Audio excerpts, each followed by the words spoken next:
stepping up for the big occasions. When he's needed, he will be there one way or another. So I'm not necessarily worried, and I'm trying to buy into your argument that I should be a little bit worried about FaZe Clan, but I'm having a hard time convincing myself that the guys behind me right here, with all that experience, with all that skill, is not going to be able to stand the test of Monte. Well, we are ready to be getting this show on the road. Ladies and gentlemen, it is Ancient that is going to be gracing the stage for the first map of the Blast TV Paris Major. Harry and Hugo, let's get the show on the road. Yeah, thank you very much, Freya. Oh, this is it's gonna be sick, man. On one side, you've got FaZe. This is a team, obviously, that are kind of competing for a bit of a legacy, almost, right? It's been said that they've kind of won all there is to win in Counter-Strike, and they're looking for one big final dub heading into the major. They had to grind through that last chance qualifier. They nearly didn't make it, for crying out loud. And then on the other side of things, you've got Monte, this team that have been grinding. To put a set of numbers to that, Monte in the last 3 months played 141 maps. That is more maps than Na'Vi, FaZe, G2, and Heroic combined across the last 3. They've played 136 as that collection of teams, where Monte is still above them at 141. So they're really grinding right now. Those are some terrifying numbers, Harry. Terrifying numbers indeed for FaZe, but I want to hold faith in this team. I think it's a matchup they must win, a matchup they must come in confident and prove themselves.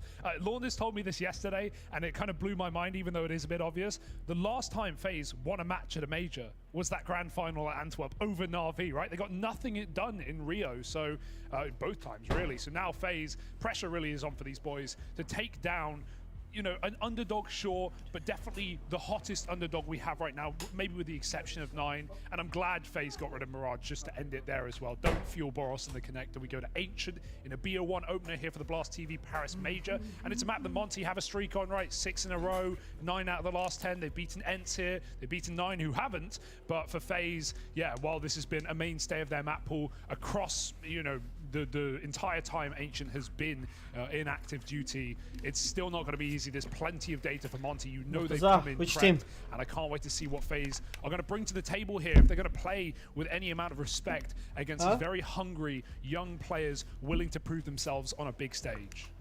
Yeah, you know, when we heard from Carrigan earlier on, he kind of spoke about how he doesn't really feel that Monte have had the time to oh, flipping hell. Today with a good bit of research under his belt. I like this view. Yeah, great shot. That's sick. Okay.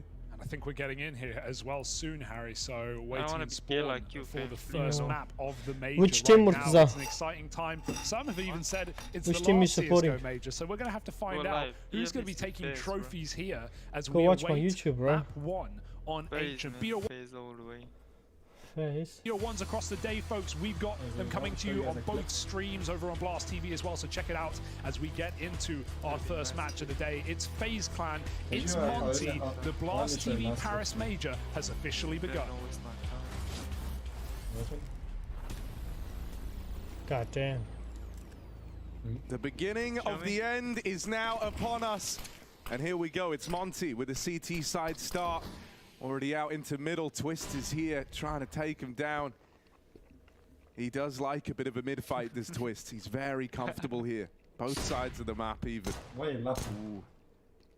One way switch spotted out over in top mid, and 2 players playing over the top of it. Ain't no way, bro. Keen to get involved. Doesn't want to overplay his hand here. He's kept them at bay in middle while his teammates have secured this B site. Ray is the man to open, and Carrigan alongside him going to make quick work of Monte before they even really get set up to retake this round. Love that from FaZe. It's a statement, and no better duel, I think, to go on than, you know, the MVP of FaZe's major win in Rain, taking down the star of the show in Boros, right? Straight up long and straight in with a pistol round come FaZe. I like how Maui's discussion lent towards Rain as well on the desk, talking about the cave position, about how we've called him the caveman in this spot, and Rain's going to go on and slaughter everyone in this pistol round. But this guy, yeah, he's kept it going, and obviously cave a position that's changed a lot, considering we had affected spawns for CT sides getting there later. That first room of Jaguar, we call it, isn't necessarily a guarantee anymore for CTs to take control, and so we'll have to see how much pressure is put on the lane side coming into some of these gun rounds for FaZe, where the Rain can do it on T and CT alike. Pistol rounds taken, Monte come in with a force buy, and FaZe have plenty of rifles to deal. Pistol one.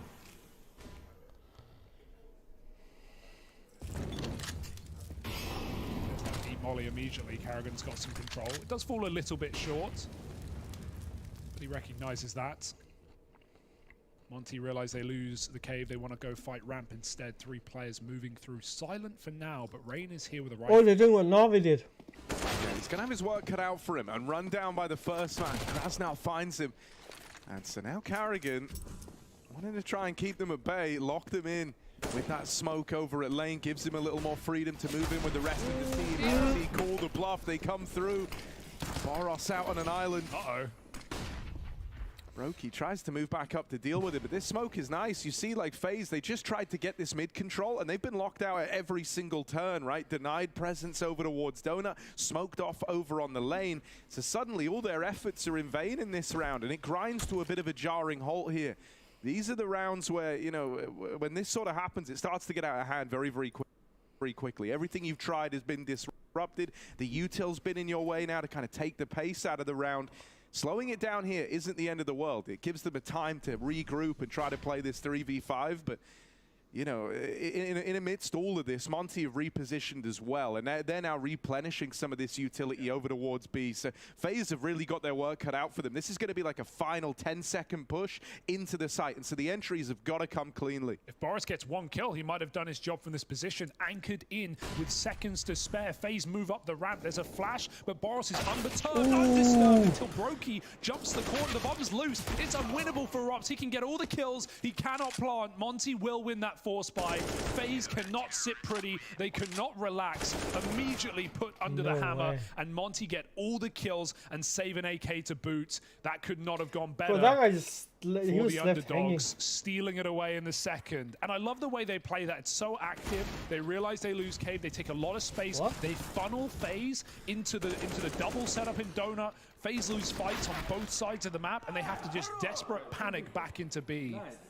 Great round from Monte. And that's the worst case scenario, right? You never want to lose second round after winning pistol. Look at what FaZe have, man. It's even less than Monte brought to the table. A couple of smokes. They want to run an exit. QQ is already ahead of it. Oh, only the one and done. Waro 2K here was meant to get these trades, but instead ends up feeding Rain. Sumda Young tries to make a play quickly, wants to try and deny this control out through main. Sumda Young is served up on a silver platter, and now they spot the man at default as well. Rain's having one hell of a game right here. Yeah, he has started rip-roaring, ready to go. Even that kill in main with the Deagle should never have been his. Monte I haven't played that game, but I know. And well, suddenly they'll get a taste of their own medicine, won't they? Arming their opponents. I haven't played the game, and so leaving I have no just idea, this young star. Probably watched some YouTube videos, people who play that say, game, bro. it's very, I very play promising gunfights having like Rain CSGO looking this only. good out of the gate, right? We often say he's kind of a big game player, right? Yes. When the pressure's on, Rain will come alive. And I think with, you know, all majors, there's extra pressure because, you know, it feels that much more tied to the game. This is like the crowning jewel achievement in Counter-Strike. But, you know, the fact that it is the last one in Global Offensive, I think adds a kind of unique pressure to the table. And I think it would surprise me if that kind of makes Rain a bit of a diamond here throughout the playing stages. I would love to see him, you know, start strong in the Challenger stage and then still keep that up, moving all the way through to the playoffs if FaZe can get there. Yeah, I love the way you frame that in big game player, because like on paper, sure, this isn't a big game. It's an opener matchup. You can lose a couple of beer ones, you can still recover. But for FaZe, on the flip side, it is a big game because if they're a team that, while we could see winning the whole thing, they're also a team we could see underwhelm and drop out in the Challenger stage. We've already seen it before. So I think for FaZe, every game is a big game right now. And so good to have Rain on your side. Gets that molly in immediately, and Jag is under their control. The back and forth affairs have begun early, and more Deagles for Monte. Yo, what did you want to take mid? What did you want to tell me earlier? You're like, guess what? Can never be assured that Donut is clear, and so FaZe will be willing to use a lot of utility, and it helps that no one's there. This is all a bit of a ruse right now, as FaZe can climb back up B if they want. What? Rops and Brokey outside of the A site. We see Rops with a myriad of executes available, plenty of smoke lineups, but not available in this round. Most of the util's been thrown out. FaZe will recommit to Donut later and go for an A hit. Why are you exposing me on stream? اصلا ما يدون جوج ما خالي كسرت The scout makes contact, but they don't get him know back, the you know? true numbers inside of this site. Even though they've dealt with that first man, the boost now plays into it. But FaZe is swift with the reply. Out comes Krasnov with the deagle, and it's a lot of damage.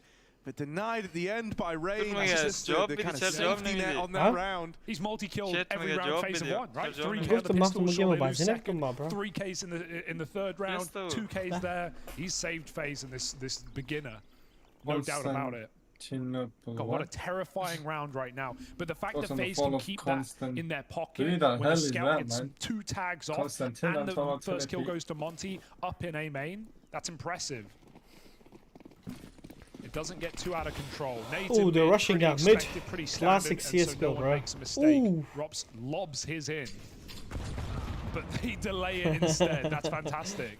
Hey, I Now got it's going to have to video just be ideas. this B hit. FaZe will get up and ahead Bro, of that it. nade did so much damage. Recognize Oh the my threat god. and they avoid it completely. I love those very delayed nades. They realized that FaZe weren't going to be going insta out mid on an anti-eco. Late T-side mid takes are far more common nowadays. Just to get after that CT utility, the molly and nade combos. And so FaZe can feast now and get rid of these pistols. Bro, what is this silver play? But from what was a worrying start with FaZe losing round 2, more than made up for now. از یک ده ما خوب پلیریم I نوید. swear, bro, what is this silver play? There's no Who are you reason to watching? chase this, but the bomb radius is massive. watching Brokey FaZe, goes bro. This way, he'll die. Yeah, he Yeah, has to Brokey commit. now realizes, like, oh dear. He's in trouble. He's dead. Yeah, okay. Well, Bro, will what they get the AK? hell? No, probably not. Hey, still got Yes, same. last second Warren finds it, but FaZe still Same find pillow 4-1. Yeah. No, but he did so much damage with his nade. This was nice. Don't see that every day. But it's only a Mac 10. I think their Yeah, best that's- player is Robs. I mean, Ren. Rain خوب بازی می‌کرد. Still, you know, I think now the Monte have got all the little bells and whistles. They've done some great work in rounds where they've had even limited util at making FaZe's Yeah. life miserable. So Gotta this is what make you're it hoping they can kind professional of get right back on the board. Delayed BXX, they wait the Wanna be molly, they pro smoke this it game. last second, and they go. Oh, he's gonna get Yeah, out. yeah.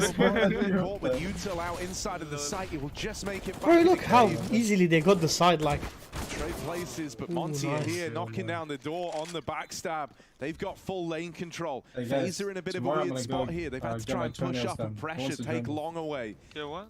My toenails done. Bomb is planted for them at least. They go Bro, what swinging is- down what at the is ramp. happening? It's an awkward fight for Twists and Co. And Carrigan but should yeah, be like- a dead man here. He's going to get It's run hard for down. me. So what is that one happening, gets very bro? confusing, What rank right? is Once this? they lose lane, they go to try and take long, but then it feels like they kind of decided against it, knowing that there were a lot of players coming up through ramp. They saw at least, 2 over towards lane, and they knew there was at least 1 player in cave.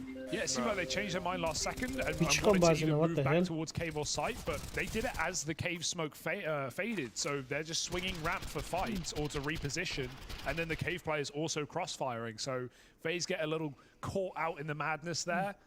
It was Bro, a how very close is the uncomfortable screen round to this begin guy's with face? in a What the 3-on-5. But CT control was really their only way in. Grayhound, man. Big round from Monte on the defense, and Warriors even got his AWP as well into this rifle round. They blanket mid, and Sundar Young will climb up as well. They're just so active. Look at this control. Oh, no, that's it. Dem What is blind, this but he's play? Still going to line them up. Lane reclaims 1 on his lurk over towards lane, but he's tagged up. He can't really commit to this any further. The bomb's going to move back around and join him. Look at that smallies. However, Monte have got the util to just keep, keep denying this presence through the doorway. They've dropped in another piece of utility, and now they've set up this crossfire. Sundar Young is challenging down into mid, but he's also able to turn around and help out when FaZe try to come through this door. It's a good sell, because if anything, it might make FaZe check the wrong 50-50 angle here, and Krasnod's just a little bit wider, so he can guarantee to cover his teammates back. FaZe need to flash this angle. They only have 1, though. Rops leads, or Rain rather, he dies immediately, and now Rops must use his flashbang to get Brokey in position, but they know it's a crossfire. Molly's good. Krasnod backs up, and they line up for him. One Bro, more kill. what? He is causing problems here for FaZe, and Rops, at what cost, takes that trade. 1v3, running away. Push and Monte will lowers not let him right save now. in this round. What? Oh, they got him good. Yeah, they know they've got him They're boxed good in. and You good. can just weight this down long enough where if he got the kills, there's no world he can win it anymore. And they can look to remove this gun. You know exactly where he is. Yeah. And so at least one player should eventually make this move to go hunting. They don't have to, right? There's an argument to build up your own money. You know Rops is pretty crispy, but yeah, 2 players together feels like a guaranteed trade at this point. They know they've done a lot of damage, so they'll have a little look-see at the end, and they will get that trade that they were vying for. Fantastic round for Monte again. The proactive nature of the CT side, man. They kill him off. Bro, like, what is this lineups, bro? I Never swear to happened, right? God. MQQ just lines up a double in mid-blind, but even that lane take off the back of it, allowed by DemQQ, let Sundayoung climb up, assist towards B, they push down ramp again. Monte have not been waiting for FaZe to make moves. They are happy to initiate. You know, and in 2 of the 3 rounds that Monte have won now, there's been these deaths after time for FaZe. So this is like on its way to causing them money problems early on. They're having to just take an eco now. Play the round out with Deagles. Now, last time, they were able to find some success in their low buy. But this one doesn't inspire the same confidence. Boros, he is going to check for it. And so he opens the round, takes it one step further as Carrigan thrust into the crosshair as well. And I mean, now with lane taken, this has been a bit of a staple of the Monte CT side so far, right? Really wanting to take this control away and look at the triple layered setup here. Like, you're not getting through these doors. He's anti as well. FaZe ain't walking through this door. Well, they're going to have to try eventually. Don't want to save Glocks. The Krasnal will remind them why it's not the move. Sees a shadow and takes an easy kill. They just sweep the board clean. Monte level the playing field at 4-4. Competitive early. They get momentum sucked out of them early as they win a force buy, but then FaZe go on to do it right back. But as soon as we give Monte guns, they remind us who they are. Still no T-side orb for Brokey, and part of that is the money issue you were talking about with these deaths after time, these denied saves for FaZe. So Monte right now are the ones in control. Oh, this is the first time they're trying A side?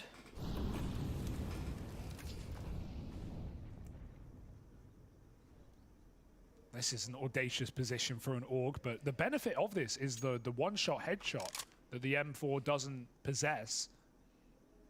Sure, it's kind of, you know, a juxtaposition between the fact that the org is better at range, but also more damage up close. Hey, yo, we'll see how he makes it we work. said Monte is gonna make it, right? He will obliterate them, but he hears them leaving. That's it, Then but QQ can FaZe flank. Warrior hits facing the them, mid though. shot, and FaZe getting cut apart. Oh, now they know. Hang on. DemQQ locked in this fight. And he is going to win it. That's the bomb away from FaZe Clan. The remaining 2 are churned up on the ramp push. Bane is a dead man. And so Monte with a very, very clean 5th round. That is a huge way to win it. Like, FaZe never even really had like that moment where you go, okay, this round's getting out of hand. Let's slow it down. Like, the round was done in a matter of seconds. The moment they try to get out mid, you know, they're triple killed by a guy from top red, donut orb, and then when they go back with the bomb, that's when they run into DemQ, who's pushed all the way through main. So it's like, as far as, you know, FaZe felt in that round, it was like instantly the round was over. As soon as they tried their opening move, that was it, round done. There was a gap in the red smoke as well, a pretty sizable gap. Yeah, Sundayoung played through it. It almost looked intentional for him, but I don't know if he blocked it or dropped his own. FaZe was throwing util, so I think it was theirs. No, and if it is theirs, that's worrying. It was a big hole. I want to say he blocked it, but I have no evidence to back up my claim. Just like I'm giving FaZe Don't become a lawyer, man. I'm giving FaZe the benefit of the doubt that they don't do that. Like, that's horrendous, that smoke. So maybe I'm wrong. I'll keep my eyes on. It's 4-5, 5 for He's Monte. doing anything weird. Monte is leading by 1. All right, FaZe can try and bludgeon B now. They've got nothing to lose with Tech 9s. Get that volley in. Krasnal tries to play ahead of it, and that right there is the difficulty of Cave with those spawns. Rain's now armed, and you said he's been the big game player, Harry. Well, they need him more than ever. Spammed out, almost dead. It's up to the B hold. Brokey hits one before a swinging with flashbangs, and very well set up by his squad. Puts him right there for the round. It's up to Rain again. Oh, and that nade tickles him down low with the ult to finish off. A convincing hold from Monte. Yeah, they take a fair few casualties, but I really like the way they play in these moments, man. Like, they heard the footsteps over towards B. They could tell that that was an up-tempo pace being played by FaZe. They pull everyone around, right? And at every kind of turn in this round, they were flashing for each other. They were trying to go for these aggro peaks. A lot of teams like to turtle in, you know, kind of try to play the crossfires. But for Monte, it was setting up player after player, just throwing fight after fight down range towards FaZe. It's a stylish way to win the round. Oh, they don't smoke mid the first time on the CT side. Warren wants to fight it instead. He doesn't fire on the flash. He really wants to get something out of this, but they've seen his position. He has to smoke a Molotov. FaZe are trying to keep the pressure on. Great assisting utility again from Monte. But Warren is still committed to this fight. There's a lovely double mid setup here, right above Warren. You actually had a second man, right, just leaning in, and some Young playing over the top of that one-way red. So even if they tried to punish the AWP there, it feels like it would have at least been traded. Ray knows there's no way that he's anywhere but this corner. Which one are you watching right now? And he hits the shot. Consistent as ever. 14 and nobody 6. wins FaZe right Rain now 1v1. for Like, FaZe. he's The one slapping player everyone. you feel like you can rely on, and FaZe will have to in this round. They go all back to B Mirage off map of or that opening Ancient kill. on And the now screen? Monte must make Ancient. concessions, must make a gamble. Okay. Boros I is have two even streams leading open. out of the bomb site, but some Young's come to reinforce it. They have no util. It's all up to gunfights in this round for Monte. On paper, this should be a FaZe round. Can Monte do anything to change the tide? There's this one flash on Boros that could be used to set up his ramp map, but wrecked by the first flash, and so the line crumbles quickly for Monte. This defense torn through. FaZe Clan find a way in. Kind of bling, then go for it. Still believing. 2K, it's ballsy. Yeah, this is He's looking. around. It's pretty grim at the moment. I can't behind this deny it. smoke. I was obviously hoping for Funny funny as it fades. And Mostly there we betting go. against the FaZe nine back on out the of board 9 to game. break that 5-round streak that If you have a Monte good were team, on. all the apps are Karrigan fun. making a If you have heroic shit play. team, He realized he had to. whatever He map jumps you play, through that ramp smoke to set Twist up for 2 trade kills in that round. And yeah, Twist does what he needs to close it out. Important shots. And that AWP, sure, there was plenty of money. That's why Warrior's going for it. Here we go shouting. Bro, man, them FaZe go focus, mad, FaZe you making know. noise coming in with Boost. But here's this lane take from Monte. They play over the top of these smokes. They push down the ramp.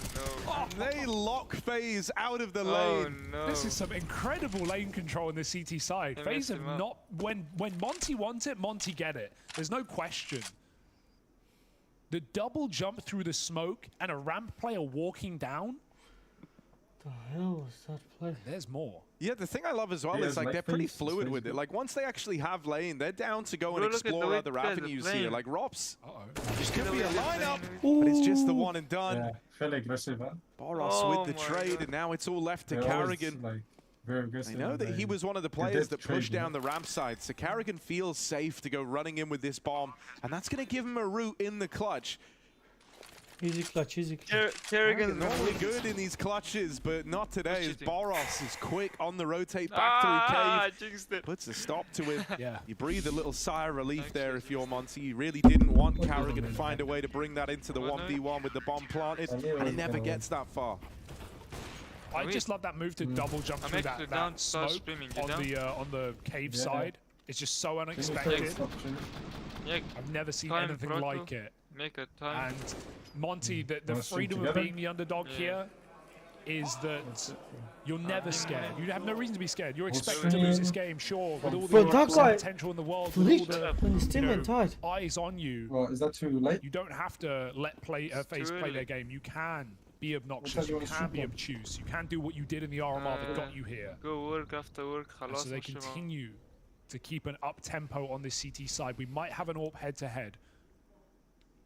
Robs is lining up that flurry of util into this A site, but Warro is in the right place at the right time. Oh, he's caught by that flash more than he would have liked, and it kind of forced him off the angle. Playing through the smokes is Young. There's a whole wall down in the site, and he's catching mollies left and right. Young manages to get out of there and stay alive. That keeps the 4-on-4 open. You can see how scary it is. FaZe don't really want to plant this bomb. And luckily enough, they won't. MQQ relieves them of that duty. Waro 2K takes out Brokey in amidst all the chaos. And now that util, that smoke screen has faded, it's to the advantage of Monte. The wallbang comes in, a barrel spotted, and Rob's knocked out of the round. It's all onto Rain. He's grabbed the bomb and he's going to run away. Psych. Make the footsteps come back in. First man in Donut has fallen The craziest for this, fake, the craziest fake ever. Crossing back out of main. He's got the drop on Waro here. This has got the makings of something for Rain. First kill found, and he knows about the Donut player. 20 seconds left on the clock. He's going to get the bomb planted. Rain in with a chance. This was a 1v2 when it begins, and now there's just one man left to beat. Bro, Rain got this. Rain fucking got this. No smoke. And an open plant for Rain to await. The MQQ has to make the first move. This sneak is nothing. He needs to tap. Rain is ready. Here's that. Knows exactly where his opponent lies. And Rain ready to force the fight. Ready to win the first clutch out for FaZe. Another tap. He's got it right where he wants him, but he can't win the fight. It's going to be close. But I think MQQ has got it in the 1v1. Oh, I don't... Oh. Maybe not. Oh, no! It's FaZe with a 1v2 for Rain. 4 short on the defuse. Peaks just late enough. A sigh of relief, I think, for FaZe after that one. There was no guarantee. Beautiful from Rain there. Wonderfully done. And, you know, it's in those little moments, right? Like, I think a lot of players, if you were going to try and fake the footsteps like that, might have waited longer to recommit. But Rain is so decisive in that move, and you know, he kind of plays up to the experience and the idea that maybe Monte in that 2v1, a team that are very mobile, that like to roam the map, are going to fall for the footsteps and try to play ahead of it. So he kind of calls their bluff there and works out beautifully. Deagle opens up this round, and there's still the AWP in play on Waro. He nails his side of the deal, and Boros keeps offering up kills in defense of this B site. Bomb now getting planted for FaZe, sure, but it's a 2v5 that they've got to hold on to. Bit of damage done to open. Twist is going to try and take space, and he will do exactly that. Now it's just the cave hold left to deal with. You just can't relax. Not for a moment. Krasner, oh, they just end it in an instant. FaZe pull back a 2-on-5, and then Monte saved the day with a double. Just coming straight through cave. There was no question whether those last two players were inside of there for FaZe, and they still can't convert it. Nice try from Twist, but Monte win the half at a bare minimum on the CT side. There's something to be said for that as well. This map has definitely gotten more T-sided, and when you consider FaZe as favorites as well, as you definitely should, Monte right now are as competitive as we wanted them to be in this matchup, as we expected after their performance on the RMR. And Boros, who had a few quiet maps to begin, or a few quiet rounds rather to begin, has really stepped up massively. Meanwhile on the B stream, Pain 11-1. Not much going on there for Fluxo.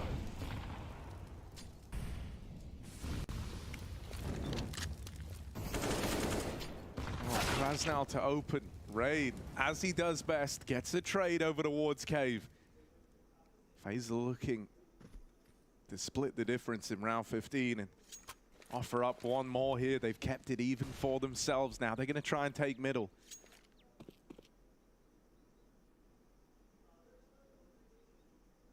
It's smoked down, and oftentimes Sumdayoung's been playing over the top of that. So if your FaZe even seeing it in mid maybe gives you a moment of pause here. Waro's scoped in. Creeping underneath him is Boros. They're playing this double cave setup.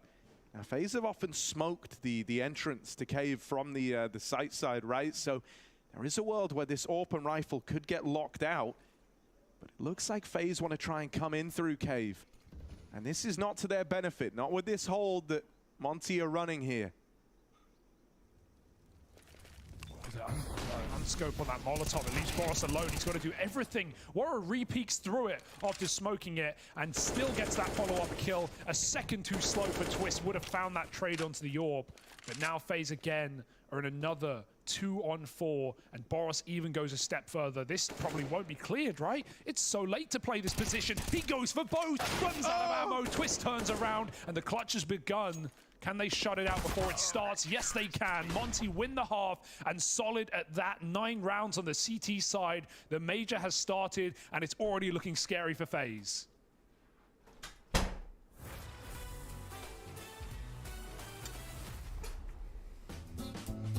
I think it has to be last 4 finals, I think. That's 4 finals in 2021 in Copenhagen, in Riot Arena, with the last dance of the French team. That was like so fun to play. Just we did the final against Navi. We had a lot of fun moments playing against Australia just before in semi-final. Like just, I said that a lot, like just making quiet the crowd. Yeah. It was pretty fun to be honest. I just had a really good moment back in the day when the French team stops at some point, and we had that World Final in Copenhagen. I remember I didn't want to cry, but it came out without like asking. It's still emotional for me to talk about that because that was a really good moment with the French the team, and most likely with Xtaz we had like a really good like chemistry together, and we did a lot of things, good things together. So, but yeah, it's a good memory.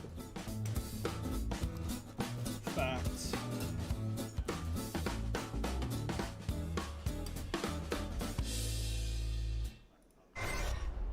Much much stolen. Huh? What are you guys watching? I was watching Ancient, but I'm watching this one.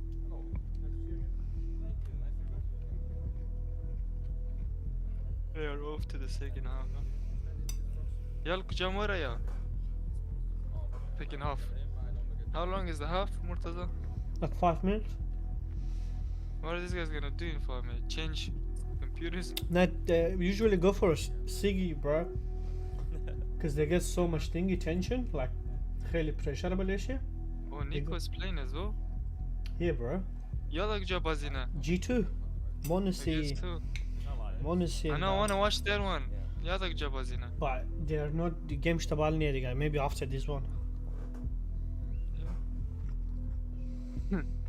Two teams is only playing, huh? Mm-hmm. They do it that way, so they get through it quicker, you know. I wanna watch how MongolZ plays. Just want to see. This young kid, man. He's 17 or 18. Bro, his inventory this year is like 100 grand. Paris Major. First of all, welcome to Paris here at the Major. First question I have is, what have you guys been up to in terms of preparation?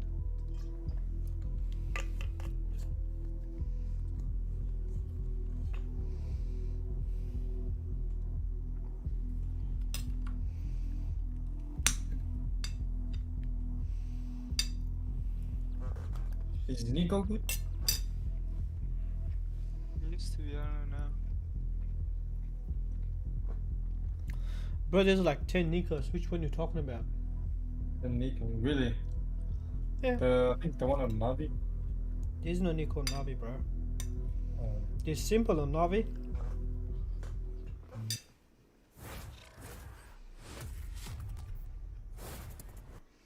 Monte lead the charge, 9-6 up after a convincing CT side. 9-6 as well makes it sound like this was a pretty close that guy affair, looks but it too opened relaxed. up 4-1 in favor of FaZe, right? And then Monte only allowed them 2 more rounds past that point. They went on a 5-round streak to begin their CT side. So it was actually a very, very convincing first half from Monte. FaZe getting challenged a hell of a lot. They never really had lane control. Whenever Monte wanted it, it was theirs. There was a lot of proactive moves being taken by Monte on that defensive half. Yeah. So now the onus falls to FaZe Clan, and they kind of want to hit the ground running here, right? A big bulk of how they looked good out of the gate was finding success in the pistol, and then with their force after they lost that second round to the force buy of Monte.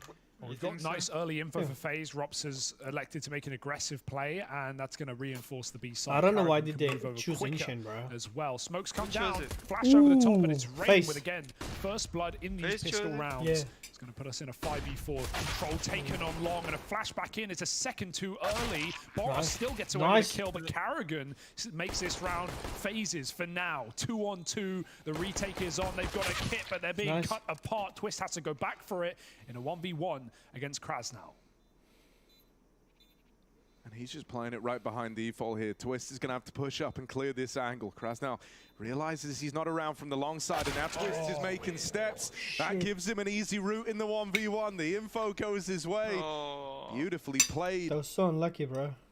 Dan, that's a round that comes down to, you know, the minutia, the milliseconds, right? Like the timing of Boros swinging long versus Karrigan flashing rain back in. If Boros swings earlier, if Karrigan flashes later, that FaZe have him blind, they have him right where they want him, but instead he gets away with one more kill, and it makes all the difference when it comes down to a 1v1 like that. Some nice shots for Karrigan, and FaZe need the force buy. They have to force buy in this round. They must upset it, otherwise Monte are going to be, you know, 12-6 up before FaZe have guns on CT side. It's not enough room. FaZe know this around now is almost a necessity. We're seeing both teams play ahead of this red smoke right now, using it as a one-way. But Monte know what's coming. They won't swing out mid. They go back to A main. That's an awful smoke for Brokey. But I think he's realized it as well.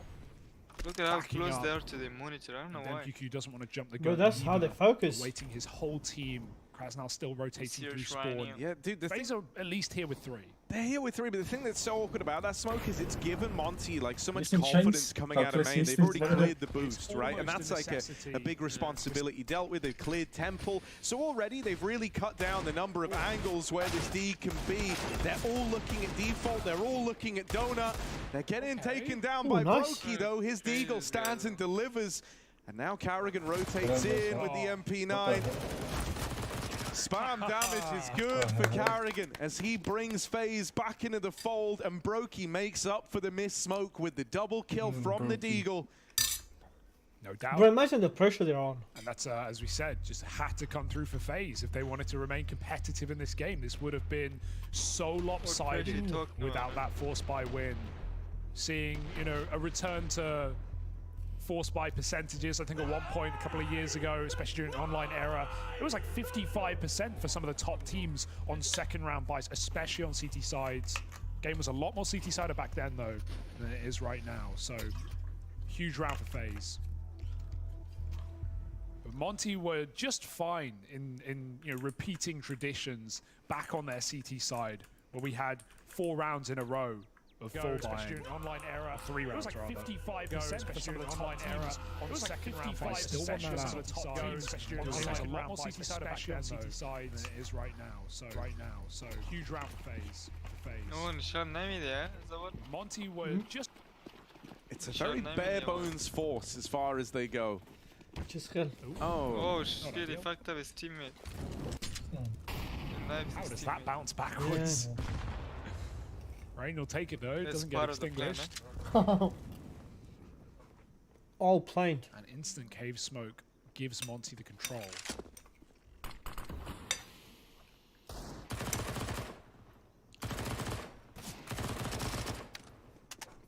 Oh, they hear the reload from Rain. Oh, And they've come through the smoke. Love that. It's ballsy, you know.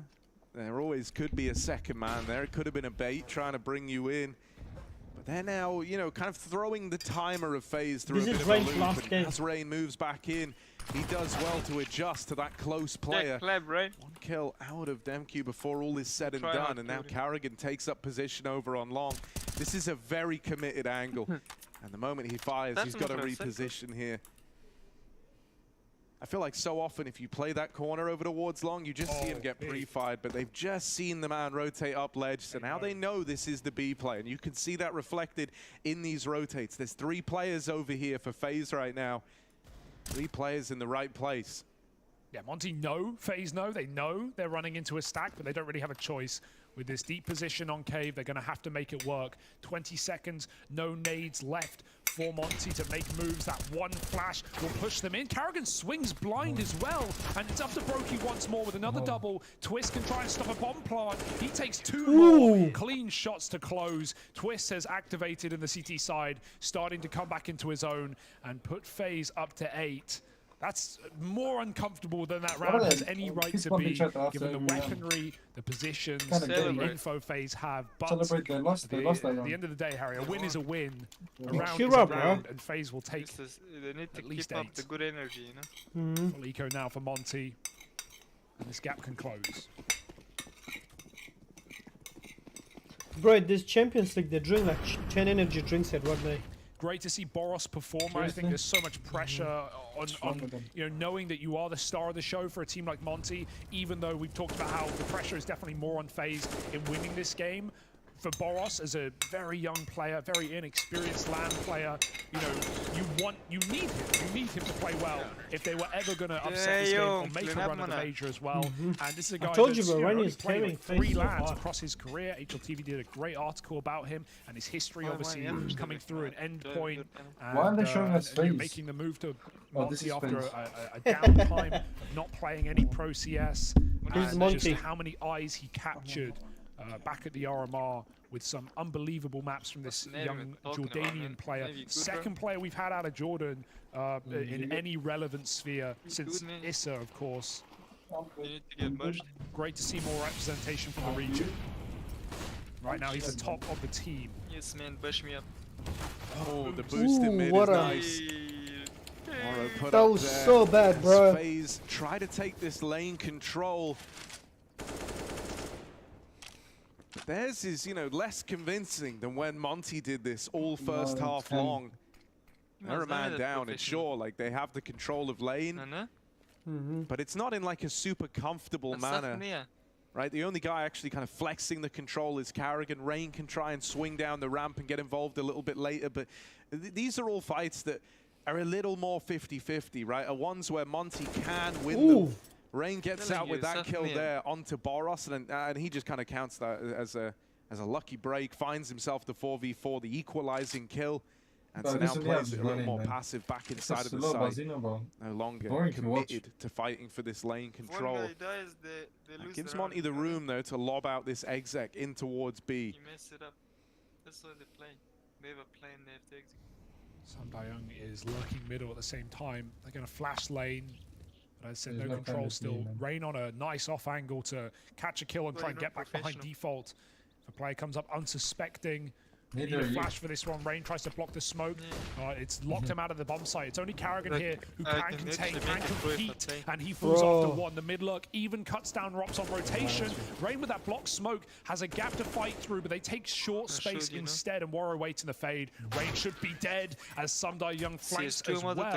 Very active. He knew exactly what Rops' pathing was going to be there coming through on Donut. We've already seen it in a couple of these rounds to try and flank the B play. And even though it's not necessarily needed to kill Rops, they got all the entries in B. That certainly relieves the pressure if FaZe wanted to go for a retake. And that one feels a little rough for FaZe because it feels like, you know, the fashion in which you lost that round, it's like you were hard counted every step of the way. They were ready for all the angles that were being held inside of the site. They were ready for the path to rotate out through the middle. They had Samdayung even flank Rain in at the very end as he hides out on an island over towards long. And they had the boost to open to shut down Twist's favorite, 9-11, which is to jump over at the ledge and try to fight early for that lane control. I was 14-15, I was very good. That's actually not bad though. It's only Rops here. He's going to avoid flashes. He might be able to multi-kill from this position. They've not mollied it for a change. Oh, it looks awkward, but Rops makes it work. And attention getting drawn sets him up for more. 2 kills from Rops is more than you could ask. And Twist falls immediately. It's up to Brokey, looking like he wants to go through this smoke. Very Brokey-esque in a position named after the man himself, but he won't do it. Warrior gets aggressive, maybe too far as Karrigan holds, and Brokey will close with his AWP as well. That's a little awkward at the end there. I felt like maybe there could have been a slight lapse in the communication because it was Karrigan who got the kill from CT, and then the guy that they kill as he moves up. Bro, look how this guy messed up so bad. He's not fit, right? So would have liked to have, you know, because then Warrior just ends up walking into an angle that's being held by Karrigan. And that was info that Monte were privy to. God damn, this guy's bringing the hype, bro. And you know, that is an important round to win if you were ever going to do it. Like if Monte won that and they go 12-9 up and there's no money for FaZe at that point, you know, they're running towards the finish line. Suddenly you've kind of made they have papers. They have literally papers explained to how to do what to do.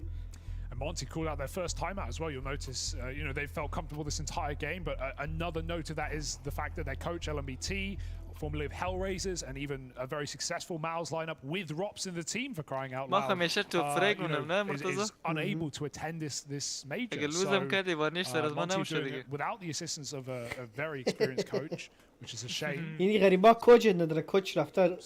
just chatting through. I think it's family or some centerpiece. Of course, the most experienced player, having been in that Na'Vi roster for some time. Warrior at the helm. Who's got the coach? Fight through the mid smoke again. Monte. You don't need a Let's see what Monte have decided for their breaking round, right? You lose this, you're back to pistols.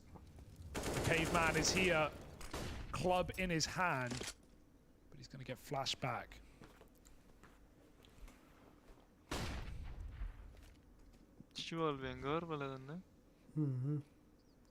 They play a lot, bro. Oh, look at this info. Everyone is. Like welcome to a the second jungle. before the flash goes off, wrecks Sumdayoung. They want to try and come through cave. Nice. They were teeing themselves up for that, and it's Sumdayoung's flash that destroys Rain. He never had a chance. Makes it way too easy for Boros. It's a good angle, though. Yeah, great one to just get out with a kill, get out with that equalizer, right? You don't have to hang around, you don't have to get caught fighting, you just have to nail that shot, and Brokey will do exactly that. If FaZe make this move now, they are going to uproot the entire round. But there's a spam that's random. Out of nowhere, Krasnal kills Karrigan, and Twist doesn't want to commit, but that ramp push could have given them all the info in the world. It's now an A play, and Rops may be unsuspected. Krasnal, he can die with nothing, but he's trying to sell this play before they commit. He will fall, and now it's all on Rops. Swinging early, they line up, but it's only 1 in damage. Plant now in Monte. They've got a few seconds here to try and find this post plant. Sumdayoung nails Brokey on the cross at spawn, and for Twist, this is going to be a very late retake as he sneaks up through main. Might have the drop on the first player, but it's the fact that, you know, look how they already know he's coming right from there because it took him too long. Work to their benefit here. They're even teed up, holding the temple, That's the sense, so they're not open to the extremities of this main flank. Oh, no you know, time. even if Twist goes around this corner and finds Sumdayoung, he won't be able to win the round. He won't be in a position to do so, and so he's just got to write this one off. Monte see it through to the very end with that A play. And Krasnal dies with nothing, right? But what does that do? That forces, at least makes Rops feel like it's the B play. I'm going to swing. You know, I'm on the extremity. I'm so far away that I should get ready to rotate for this B hit. But no, he swings and they're all there. Krasnal dying sells Rops' position, and he only gets one kill. That's a spot where if Rops doesn't move off his position, he probably multi-kills and FaZe win the round. But Krasnal dies for a greater cause. And Monte find that buy when their money was on the edge. But that guy is so calm. Which one? And now you're kind of celebrating if you're Monte, right? Because we said, you know, in the round STY. prior to last, where there was like that 2v2 that ends up getting away from them. There's the push from Waro into the spawn, into Karrigan, and that like tips the scales to FaZe. We were saying, well, that round hurts. And bro, whenever Brokey dies, he just supplemented it with a little gets a tack shot, pause coming into that previous round. But now Look- you've kind look of at got that Brokey's- gratification of breaking your opponent's money this late in the game. That tees you up for a win. That tees you up for a I victory. swear that guy just like If you can knock gets down like this he's cobbled like a together jump buy scare. out of FaZe, you are right Hey, where do you want to you be, guys and video there's up? one rifle round between bro, mine you is and so up. winning this My open reaction is the same BO1 thing. I jump at the up. Blast TV Paris Major. No, but doesn't it hurt your ears? Bro, Well, winning is better than He's my on the ears. screen. AK Nah, the 'cause donut. I just don't want to hear the footsteps. I want to turn the footsteps up. Is there a way I can turn only the His footsteps up? headshots needs more than one here. Especially out on an island like this position. They're going to come through with a flash. Twist, that's a clean shot. He takes 2. You've got to be happy with that if you're FaZe. But is it enough is the question. True.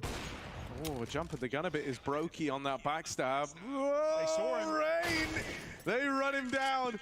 He gets caught overextended by just like an inch over in mid. And it makes all the difference. Now there's a route to the B plant open. When you've seen backstabs like that, you know that FaZe are trying to rotate, trying to get ahead of this play. One man still in the B site, but he'll get checked. They know about Karrigan. And so the round is Monte's. They keep it in check in spite of Twist's best efforts. Those were 2 clean kills to open. A 5v3 for FaZe gonna FaZe win Clan for from a this moment. point on. Watch. But it ends up going the way of Monte. FaZe wins I do love this the way that round. Monte He's winning the clear game. 50-50 Watch. angles at times. Like they're such a band of boys. Like one of them was always jumping around a corner, and you see how difficult that makes Karrigan's 1D. Like if a player swings in there, he has a very good chance of hitting a 1D and setting up for a double kill, winning the round. But no, the first player jumps, offsets his crosshair, and sets his teammate up for that kill. That's a really nice way of, you know, desperately running into B in the last second. And now FaZe full eco, got to accept the inevitable 14 rounds. How much do these guys get paid? Any resistance they can put up is fantastic. Mills, bro. Monte right now are Mills, doing what are you talking what many said Maybe they get like, if they win the but shouldn't championship, like a few happen. mil. No, but I'm talking about like the contract. But with it the was team. all in the How much back we of get our paid. minds. It's a lot more than This is no maybe G2 500K a versus year, the bro. Mongols. This Seriously? is Yeah. prophesized by many. Good money, man. Carrick makes a lot of money though. Yeah, I mean, you know, as mentioned, they're now just one rifle round away from the win here. Oh, Tens also makes a lot of money, I reckon. If all goes according to plan, He's that got his is. own merch. I mean, this round's looking Yeah. you know, Makes done. money from his streams. Yeah, oh yeah, no, I'm not. Yeah. I'm never including this round No, in that don't worry. conversation. Yeah. You're good, man. And sure, FaZe, yeah, they have a 1-4 buy. They won't have an AWP on Brokey. That's the downside. But they'll have everything else, essentially. But am I just coping? Yeah, I just think, you know, we This need a level little of more out of. 50-50 is always bad. I want to see more out of Brokey on the AWP. Because he's been pretty quiet. And first half, there was like money problems, so he didn't really have it all too much, right? Haven't seen him with a glowing amount here in the second, but even when he does have the AWP, he's just been struggling to really find that impact. And you know, you're already getting a good game out of Rain and Twists. So you really just need that kind of one extra player to lend a bit of a helping hand here. They're hunting, they're closing, and well, a couple of kills on the way out for Robs. Monte's But on unless he's Valorant, going to glass, we won't see this AWP for FaZe. It's 14 rounds to Monte, and you said it comes down to a gun round. This is that gun round. Yeah. This is that moment for FaZe. You win If you 2 had any more faith rounds. left in this BO1. Dude, it's kind of wild as well because like someone else that you could easily say, you know, could be that hero figure is someone like Robs, but Monte haven't been going A all too much. Normally, whenever they do, they make life just super miserable for him as like the anchor FaZe player is like over towards American this side team, of the you know? map, right? I feel like he's kind of been getting bullied by Util, flushed out of position. It's real hard to exist in that A site when you're up against a team that have a nice exec. They went A twice, or 3 times. Once they mollied him, once he got a double kill from Big Box, and once he swung early and went 1 for 1. So Yeah. it has been a rough And it's half. like, normally he's kind of playing within the confines of, they've already taken fights and won fights elsewhere, so he's kind of in a position where he has to try and get info, where he has to be a little more active, and then that throws him into the crosshairs more. So that's why, you know, I'm not bringing him up as the man that could save this whole thing. I think if you're looking for a third player to get switched on, it kind of has to be Brokey at this point in time. Here we go. Game on this round right now, but Warrow's got the AWP as well. He's going to get mollied. Rain, maybe he sees something here. He's trying to play ahead of a flash, but Resmoke comes through, and even Rain is prepared for an abundance of util. He'll give it up, and rightly so. Brokey rotates back towards A. Info is really all on Donut right now as Robs jiggles to set Twists up. Rain has been proactive in a good way. He's going to get flashed in a ramp. Oh, the nades are out. They seen him, I think. No, doesn't look like it. They are screwed right now. Rain gets flashed, and there's a double. Let's That's what we go! needed.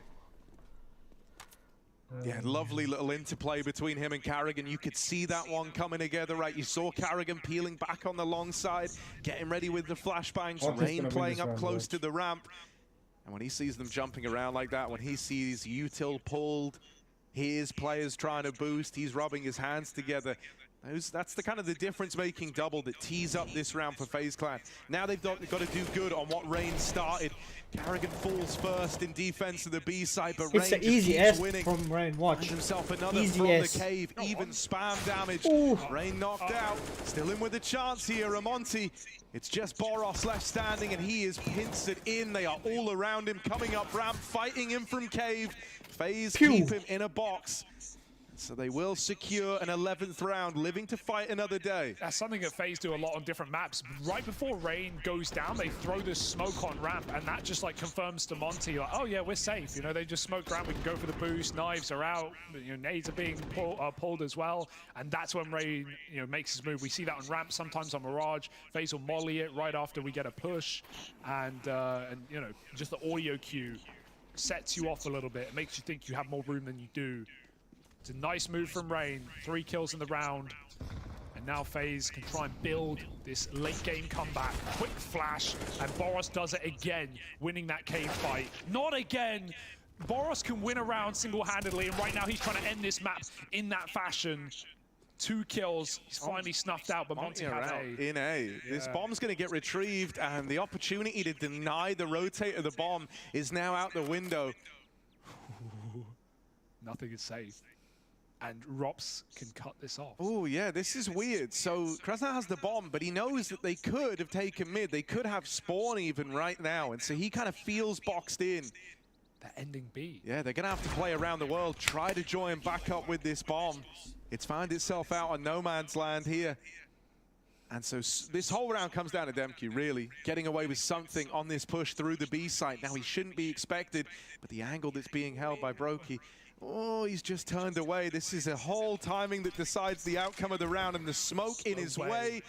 Brokey denied access, denied this angle, and that allows the bomb to rotate in for free. FaZe, it's a 2v2 retake to try and keep themselves in the game. The clock is ticking as well. DemQQ in a one and done position. He catches Brokey, but he's still going to go down, and Krasnal falls to Rops. It's a quick couple of kills for FaZe as Monte try and bring the fight to them, and they fall. 12 rounds. FaZe needs 4 rounds. You can never say it's impossible. At 14-10, FaZe try and pull it back bit by bit. They're having to work for these rounds, but that's 2 in a row now, especially with this opener from Boros, where he finds a double up in that fashion. That's a very scary round for FaZe, and you want him more from Brokey, Harry. That is it. That is the round you were praying for. Massive impact. Closed by Rops. And a wasted opportunity by Monte, but I love the way, just the way that they, made that 2v2 interesting. Yeah, like I think within the confines of what was available to them, they played it perfectly, right? Rooting all the way through spawn into the B play. Now they're going to go back towards this A site. Rops closed that last round out in the. Flashing through, he's right with them. A wolf and sheep as he's running with the pack over in main. He's locked them out. That's what I did in Emmet 24/7. Brokey wins a separate fight, a 4v2 for FaZe Clan, and they're now getting mobile. They got some oomph in them now, Harry. We're starting to see a couple of multi-kills, a couple of key players find confidence-boosting rounds right at the end, and Monte realized they have not cut the head off the beast yet. It is still roaring. This round is dead in the water, especially if Carrigan can contain towards B. He's got a 1v1. I love this timing. Oh, he's caught. Waro 2K gonna get rid of Carrigan, and now the alarm bells sound for FaZe. They're paranoid that this could be the B play. And I think Monte might just elect to save here. They've looked into it, they've crunched the numbers on this one, and they don't like what they see on the horizon. I mean, yeah, this is not a bad call. It's a pretty unlikely 2v4 attempt as well with low health and util. So I don't mind this save for Monte, but it's also a sign of the times. They can see it just as well as we can that the late activation may be a factor for FaZe. And hey, better late than never, as they say. Great play for Robs, a completely new position. He's tried anchoring from passive angles, but plays ahead of the smoke, dodges the flashes. Even though Monte right-click a flash in the smoke, he still just dodges it. Heads up play for Robs. Bro, their sensitivity is so low. And so while it was rain in the first half, twists coming in at the start of the second, now we've had that multi-kill round for Robs. Brokey's performed and saved the day. I need a new mouse. But this guy's so skinny, he have a pillow behind him, bro. And Monte throw almost everything. Watch how skinny Robs is. They kind of need the bomb plant, even though they've got loss bonus up to 3. Bomb plant would go a long way in this round. Let's see what their strat is for it. They're definitely aware. Ooh, this is a lot of space being taken, but walking the smoke like that. Thought we might have seen, a little bit of util come out to help. Waro had a flash over towards the ledge, but electing to save that till later in the round. Wanting to try and play with timings was Boros. Ends up giving away that first kill for free, but a bit ugly on that cave fight. Rain does damage through the spam, but only brings Krasnal down to half. Brokey plays so scary positions, you know, pushes in with the cable, tries to get a quick 1-for-1 as they feed him, and he will take it from a safer line instead. Smoking it off. Sundayoung was going for the gun. And Robs with a 1v1. It's a huge consequence. He closes his as well. 4-on-2 again for Monte. Bomb plant out of the window, and off the ledge goes Warro. Another round Monte will forget, unless Krasnal's got something up his sleeve, but no bomb, and FaZe have surrounded him. 14 apiece, just when you thought this game was done. 14-10 for Monte, and FaZe with a late activation may have saved their lucky stars. Yeah, you know, I mean, at this point in time, it's either going to be a sick case of like Monte overcoming a FaZe Clan that have switched on, that are trying to bring this back, trying to go the distance, and that would be huge, you know, because you often say that as the game, you know, goes the full 30 rounds, as it gets close and down to the wire, the more experienced team tends to fare better there, right? On top of that, for FaZe, this could be a very reassuring result. The idea that, yeah, they might not have had everyone starting off strong, but they successfully built back in over the course of the BO1. No matter how we try and slice it, it's going to be gold. And Monte go back to taking this lane control. They've also got players over in mid. Spread out across the map here, trying to exert a bit of control, and they've got middle in the bag. The one man fighting for this is that AWP over towards Donut. With red smoked off, they don't have to worry about twists in this position. These are just the hardest moments to call in for Warro in this position, right? Even as Cadian said, everyone wants to make a call at 14-7. What about now? What about now? You want to make the call? Not an easy position to be in when the Barbarians are at the gate. Double setup is lovely for FaZe as well, and Brokey doesn't have to stay on cave, because Rain still has the angle, but any peeks he makes, any info he gets is only going to set Rain up for another multi-kill, and he's been full of them. It's going to be a B execute here, 40 seconds. Sundayoung's about to try and lurk through middle, and in doing so, he's probably going to give away this kill to Brokey on the AWP. It's Robs. Oh yeah, Robs rather. Oh, Twist just got the gun, and Twist Robs goes only hits a leg. They're hitting B. Now they're coming in, and now Brokey's got to hold the line. Hang on, that kill over in mid has opened up a path to rotate. Monte moving through. This AWP on Robs has got to deliver. There's not a lot of time here. And as they move in, one kill in the right place could decide the whole round. Robs has done it. They keep running at him, and Robs finds everyone. Carrying it close, and it's FaZe to reach 15 first. Robs, that shining light has carried them through. And now map point now resides with FaZe Clan. It was too late, and it was certainly too little. It felt like Twist's death had baited Monte in as well, and Robs' leg shot wasn't enough, but they didn't have the clock for that play. They didn't have the room. They couldn't trade Robs. And that is a desperate call for Monte, feeling the pressure under the hammer. And 15-14 now.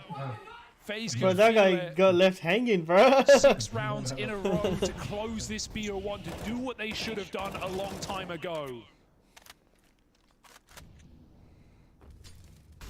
And now it's just desperate. Not gonna lie, I like SDI, bro. He's so chill, like he's so calm. FaZe will deny it. They see the AWP, and they don't like it. 2 flashes, 2 smokes, and a 4-on-5. Odds are dropping by the second. Yeah, there was even damage through the spam in mid. Rain spammed down another man over towards cave, and Robs tries to keep fighting, tries to keep forcing the issue. Will end up giving away 1 kill. Barros finds him, but he was the man dinked crossing mid through the red smoke. So he's a little more tame in this round. They thought the AWP was B, that's where they last saw it, but it has gone back to cover the CT spawn. FaZe just know it's a B hit right now. Even Brokey is leaning. They are ready to close. Oh, good damage on the spam. I'm going to try and boost up over the top of this. Doesn't really give you an angle. Garrigan's cleared out inside of the side, and now Boros! They might have tagged him up to start the round, but that's still not been enough to slow this guy's roll. He's even got another. Boros is on for the ace. He started this round with 30 HP, and he's tried to be the hero to keep Monte in this. Twist pushing around, goes looking for him, and he will steal it away. You thought Boros had done enough, but Twists arrives. Bro, and Boris was denies the carrying ace, so hard, finds the bro. 1v2 and secures the FaZe won. opening win for FaZe Clan. Boris up, is bro. still the talent we Bro, know, Boris and is we carrying love, so but hard, FaZe bro. What get the ahead hell? of their demons. They come back from 14-10 and they close the map with so many star moments, so many clutches coming through. Exactly what you would want from FaZe Clan. Man, what a They flash will win market their there, opening bro. BO1 in Paris, and the He had road like is 2 looking HPs, good bro. so far.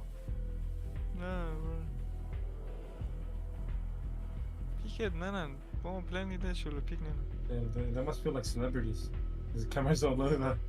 The clock truly strikes Ah, the G2 11th de Bejas, hour, nou, but what the hell? FaZe make it through by the They're skin playing. of their Yeah. teeth. Maui, you aptly called them Did the G2 win? procrastination kings. And man, they get that essay submitted just in time. But Monte, they made that one so damn painful. Oh yeah, I mean, just to build off of that narrative, I mean, FaZe, they're down in this one, 14-10, and they bring it all the way back. I mean, I think that Monte feel like this game was all theirs, and those little mistakes, the clutches that some of the FaZe players were able to win, the close 2-on-2 type situations. You that see how FaZe shit just this is? barely squeaked Let out. till They the just get it Legend done, game and I think starts, that bro. Monte right now, Their they're stadium probably is gonna be huge. They feeling have big pretty screens, sour like. about this because they had such a real opportunity. Yeah, but, Team I mean, shit I is think shit, Pimp and I yeah. did a great job of Asli hyping up must the buy. man of Look, this one Rob for Boros Monte was in crying Boros, so hard, bro. almost delivering the ace in the final round there, almost getting his team to overtime, but it felt like so frequently that T side was either Boros or it's nothing.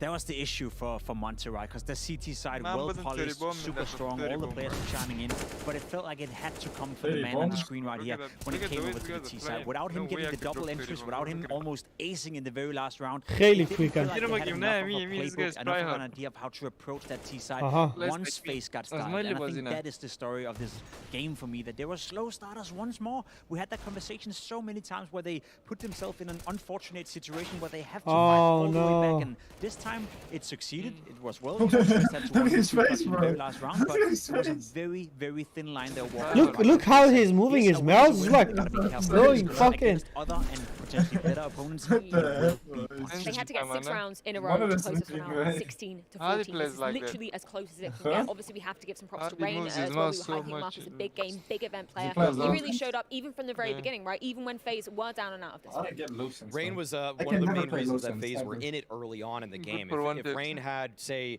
just 5% no. worse performance, is. Monte just win this game, actually, hands I mean, down. flicks, Pretty that was easily, in jam fact. kadra, So what is for that? him to do well at Cave, I think that was a big Huh? talking point there. Yeah, look I at think him. that The we No, I obviously think saw I think they Twist might chiming do in a fucking. at It's some not points one game, too. bro. It's always I mean, 3 actually, games. I actually had little moments from everybody from picking FaZe, up, if I'm being shit. honest. Like, I actually could kind of go down the whole list. Maybe not Kerrigan, but really everybody that's supposed to frag. Oh, I they're actually saw picking them up. have their moments. Rops there in I don't Donut know. with the op.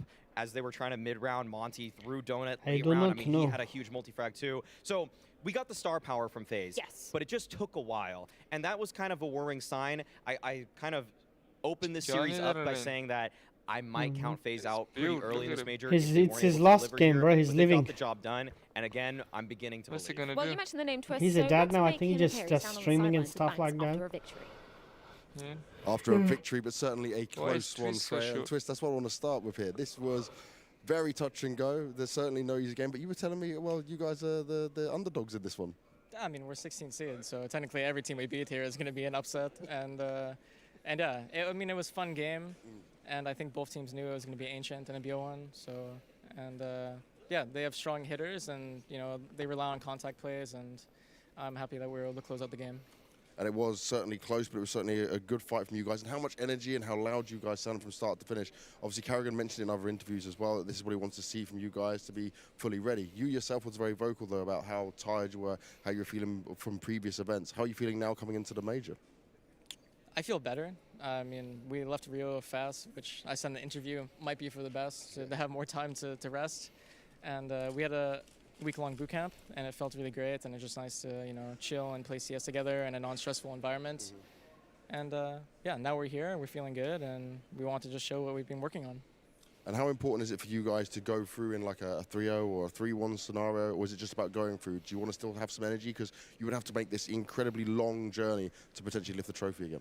I think we just want to go through, right? I mean, at the end of the day, you have to beat every team to win the tournament, so it doesn't matter if we play 3 more BO1s, 3 more BO3s. I think it's fine, and I think we're ready to endure the tournament. And how does this phase feel to you right now, just after that first game? I mean, it was fun. I mean, we were laughing and, you know, some stressful moments, but I think even when it was close, I think like 10-11 or something, we were brushing off the stress or whatever, and, you know, we just played our game, and it started to feel like more like scrims.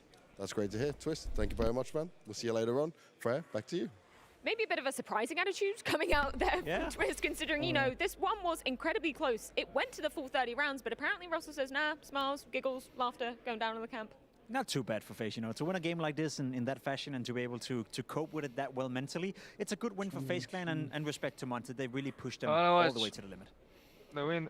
I think that it was funny when he said that they want to make it feel more like left. scrims. Yeah. I think. Not a good thing, is it? I don't know. Yeah, I'm not sure about that. What do you? I don't know. This is a major. Pimp, I think that's a little What do you weird. think? Like, you want it to feel like scrims. I said they left. It means casual. You know, you want it to feel like you're relaxed and everything like that. But Yo, have a look. the teams are going to push you more than they were going to push you in scrims. And the opposition is undoubtedly going to be getting hard, but man, props to Monte because they did make that one incredibly close indeed. So we're going to throw it on over to the Mahone zone and see exactly how Monte did that. Yes, that's correct. So Monte, they had a solid CT side, and it was because of their lane control. So I want to break down a couple of rounds that really illustrates how they're able to navigate some of these situations towards lane. So Harry and Hugo highlighted in the cast, they're able to take lane, but I want to kind of highlight what they were able to do with it. So first example here, I have the round 6. What we're going to see initially is lane control. What we're going to see here is two people. They're going to push up here from mid, a peek from Ruins, and then Burrows alone here towards B. But what we'll see from FaZe is that they're pushing in towards B straight. So what we'll see is as they come in, as this push comes in, DemQQ, he finds the first one to Rain. But the key detail here is that Boros, he leaves the B site. He goes into Ruins, letting FaZe take B.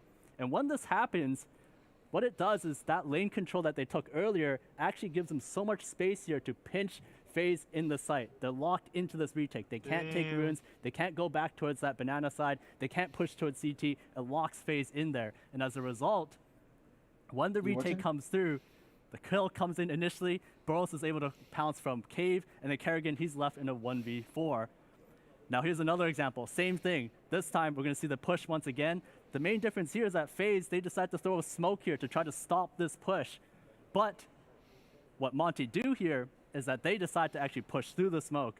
Kresno, he comes up on top. He finds the first one. SDY, he also follows up as well. He's not afraid to get in. He gets that kill. And then Boros, instead of playing passive this time, he actually gets aggressive, and he pushes in from the side to catch Twist off guard. So this lane control was actually quite difficult for FaZe. They were able to pull it off this time, but Monte, I have to say, they looked very impressive here. Hopefully they'll come up with the win next time.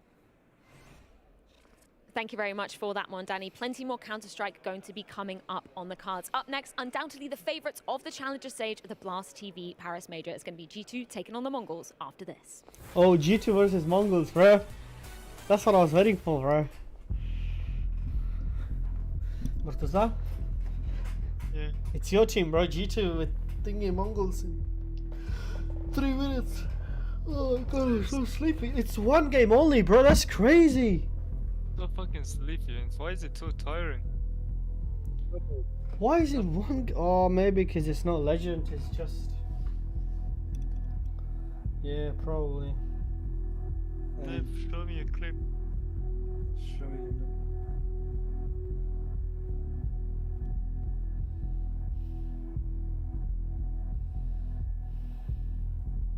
Don't worry about that one. Don't worry about that one. But shut up, but like I'm just flicking. I'm thinking it's gonna go, but it doesn't go on him. I don't know why. No CSGO. 360? No way! Oh my god! Oh my god! Oh my god! Your team's saying nothing, huh? Wow! Look at the enemy team. He's like, wow. Look what he says. My name change like nice report KO. You see how the bad the KO with? Look. Oh, you're playing on who's playing on my account? Look at this. Who's playing on my account? What account? Look, my name is there. Bello?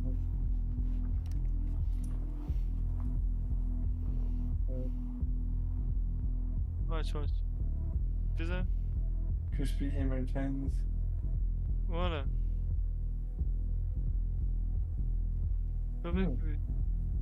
Where? What is the guy's name? Is Ree? You thought it's Reyes?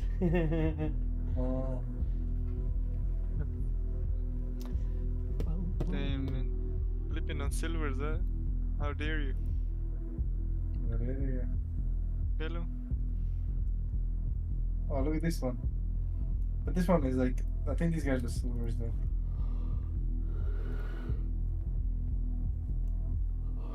I don't know why when I click with my CS it lags for some reason. Where is it, this one? Oh yeah, it is. Oh, I tried with this.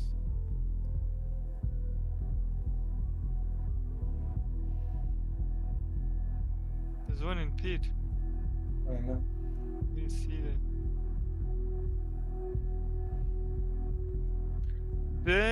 Damn! I think he needs to join Monte so they can win against FaZe, bro. Monte doesn't have an upper, bro. That's it, man. They got me. And they stole my ace. I didn't want it. I don't care. Nico's last chance to claim a major trophy, and that road begins here. G2 up next on the cards, and their run will begin versus the Mongols. Maui, many people expect this to be a sprint coming out of the side of G2 as the Mongols, a common 0-3 pick when we're looking at people's pick'ems. I put him as my 0-3, Freya. I'm not ashamed to say it. I looked at that first round matchup and I said, you know what? I don't think the Mongols have it in them. And there is good reason for that. I am backing up my claim with evidence. They have looked like a worse team since they have removed Score. They've brought in Heiska. He's kind of still finding his legs in Tier 1 Counter-Strike. And you can see his rating right there, 0.95 for the past few months. And to me, Pin, that's just not good enough to make the Mongols a competitor in this matchup. No, I would agree, especially considering the guy he's replacing in Score was one of the look what they're saying, bro. They're literally bullying them. Pure firepower, and I think that's where one of the strengths. They're like G2 is gonna bully Mongols, bro. Able to take off maps of they're literally saying that, but able to make up good competitive matchups without Score. I have a little less faith in the Mongols as well. So yeah, I'm on your train right here. I don't have them as an 0-3, but they very well could be there. Well, let's go on ahead and check in with one of the individuals of the squad. It's Techno on taking on the Goliaths of G2. Techno, I wanted to start by looking at the fact the Mongols have been at more events around the world, more international experience. How do you feel this has helped you guys grow as a team and improve? Right now? Yeah, we're feeling so good, and we also changed one roster before and scored to Azteca. Then Azteca is really fitting to us. Yeah, that's good. That's what we want to hear for sure. Now, when it comes to preparing for the major, I know before you guys would even play from Mongolia and play on European servers, right, and have a high ping. But did you manage to come to Europe and boot camp before the major? Not so. We also talked about it then, but it didn't goes well. Yeah. Okay. So how did you practice for the major? What did you do? Watch Tier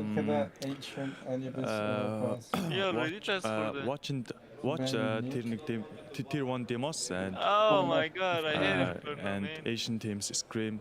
عايزين مشاهدة مرزا خالي وشاهد الجيم بعزين تعصب بايلا خلاص مشينا. And in terms of break having G2, this is your first game, it's a best of one. They're obviously one of the favorites for this whole tournament. How do you think you can surprise them? We can win. Yeah, that's it. Yeah. Wait, so Inferno coming on through as the destination in this best of one series, but the expectations for G2 as opposed to their opponents, diametrically opposite, I would say. We're expecting them to get into the playoffs and potentially lifting that trophy. No way it's best of one. They're already out. Without a doubt, the way they won Katowice, the way they ended last year in Abu Dhabi at the Blast finals as between well, two teams is best of one. They were the best but I think they're going to play against other teams too. You look at the players, you look at the names, you look at the look at Monte, bro. Look at Nico, look at Monte, bro. They're going to bully them, bro. And of course, GigaChat all the way over there to the left. Had to do it. Hooksy, you had to do it. G2 to me is one of the heavy favorites, so yes, a win against the Mongols should be a given here, but it's a best of one, and we have seen G2 start off tournaments a little bit troublesome. Yeah, and it's happened with the Mongols that they've actually won Inferno against some of the top teams. They beat Cloud9 at Katowice when they were IHC, and so this isn't a game that G2 can relax on, but I would still peg them as the heavy favorites going into it. When we're talking about G2 and their kind of road path after the RMR, they chose not to be attending Rio. They went to a very prolonged Mano, se contra simpal jogo do you dessa feel like raz that now, was bro. the right choice, or is that yet to be kind of displayed for them coming into the challenger stage? It's a results-oriented thinking here that you need to take into account. I mean, really, it's just that if they win, yes, it was the right decision. If they lose, you shouldn't have done that. Because I think it comes team to team. If some teams, they actually want to just keep grinding out those events, I'd say a team like 9 and Monte, they probably wanted to just play everything they could have, just get all those reps in. But a team like G2, because they have such a great foundation already, that it really does help you to just practice, get into the server, add a couple new things to your playbook, and feel that you're just rested for an event like this. I like the laser focus. I like the laser focus from G2. They want to win this major, and it didn't matter to them whether or not they win in IPO. It basically didn't matter for them. Yeah, all eyes on the prize for G2 going forward. So let's go on ahead and check in with Hooksy ahead of their first series. Actually, I want to start by looking at the fact that you guys on G2 have had nearly a month of no officials. So I know you had the boot camp, but how exactly did you spend the past few weeks? Was it all on boot camp? Did you have some time away from the computers? What was the G2 way? Mostly just online practice and boot camp for, I would say, around 10 days. Not my way of doing things to not have officials. I come from, tier 2 scene where it's like 130 maps in 3 months. But yeah, we'll see if it was the right decision to skip Rio or not. Oh, so you don't seem too sure on it, but we'll have to wait until we get into these results. One thing I want to also look at is the fact that even if I've seen you at boot camp, I looked at Monte's stream, for example, you guys just look so happy, and if I'm your opponents right now, I'd be very scared because you seem to be in a good position. What is the mood like? Oh, there's really nothing to be unhappy about. So, like, we play well, we fix a lot of stuff at the boot camp, and yeah, Monte opened Hooksy gold sticker, so of course we we have to be a bit happy about that as well. So yeah, all good. Are you worried about any potential rust? Worried. Like, there's always first game jitters, no matter what tournament it is, and I think especially at the major it will happen. But it's the same for both teams. I think they will experience the exact same, and for them as well, they haven't played too much, so I think we're kind of in the same boat, and who gets out of the starting holes fastest, so yeah. And how important is it to get this victory? Because for me, it's the best of ones, right? Anything can certainly happen, but we're looking at you guys, and especially even at the challenger stage, this should be quite an easy run for G2. There's no easy run for any team in the major, no matter where you are in the tournament or who you're playing. I don't know, it's best of ones, as you say. It can be, I will not call it random because it's not the best team who's winning, but definitely fewer things have to go wrong for you to lose, and we just have to play the best CS we can. And if there's something specifically you've been able to focus on to ensure you don't get upset, you don't lose one of these games where you are the clear favourites?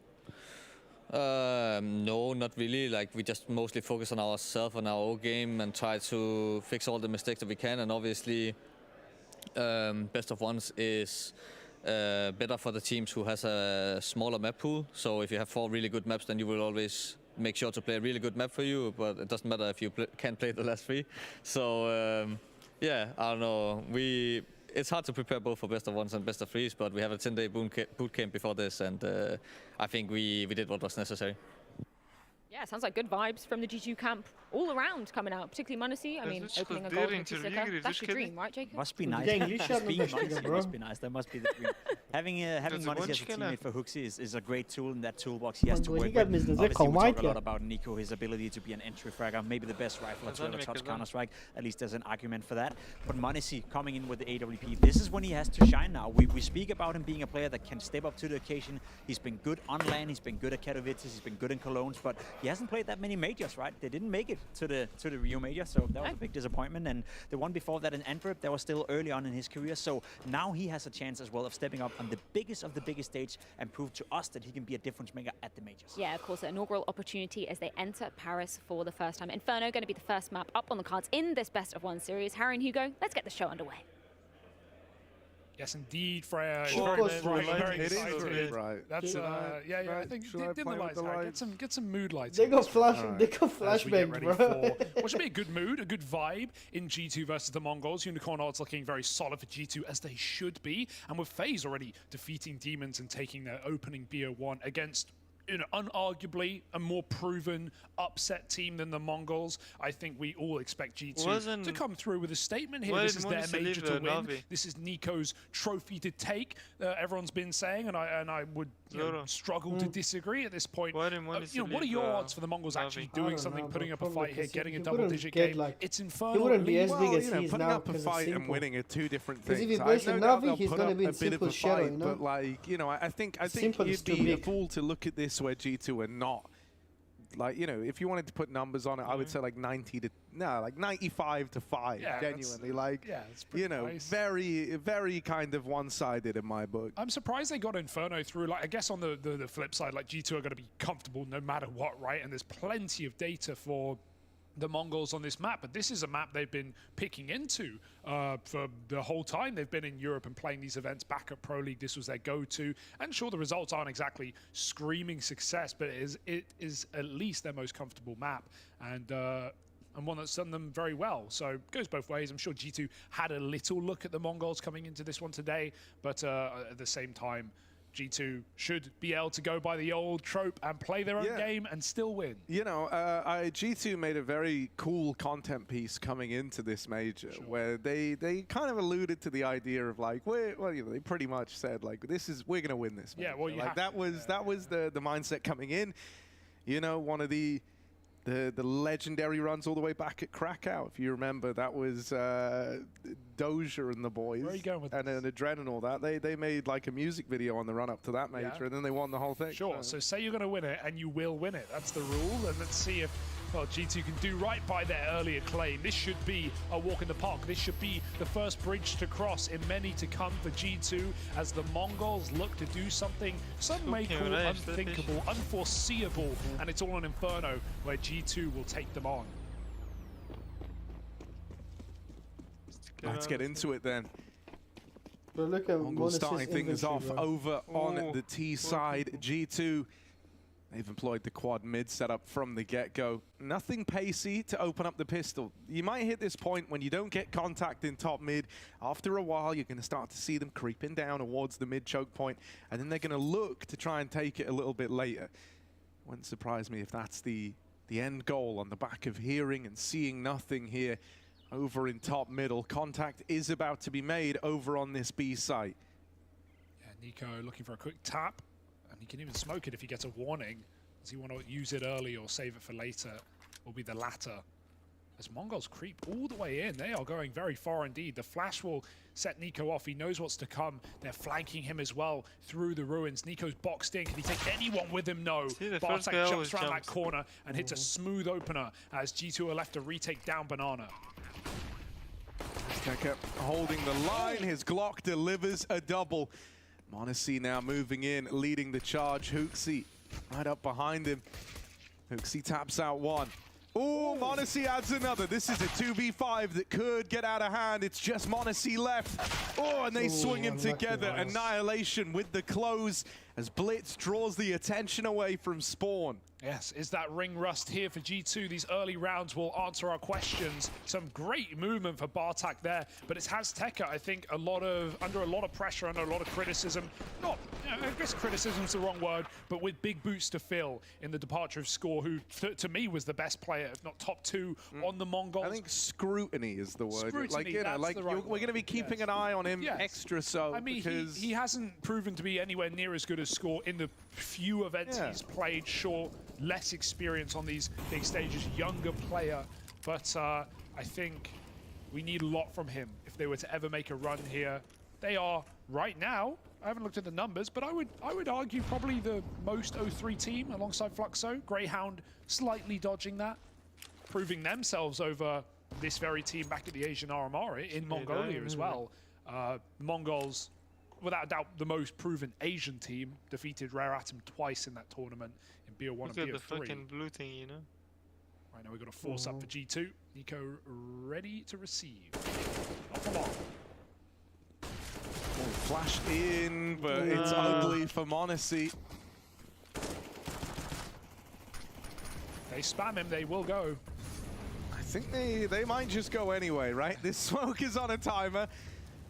And HooXi knows that he's going to wait for these mollies to fade and then get back into the safe embrace of oranges. Tucked in here, flashed by his teammate back in the spawn. That offers up another kill to Blitz.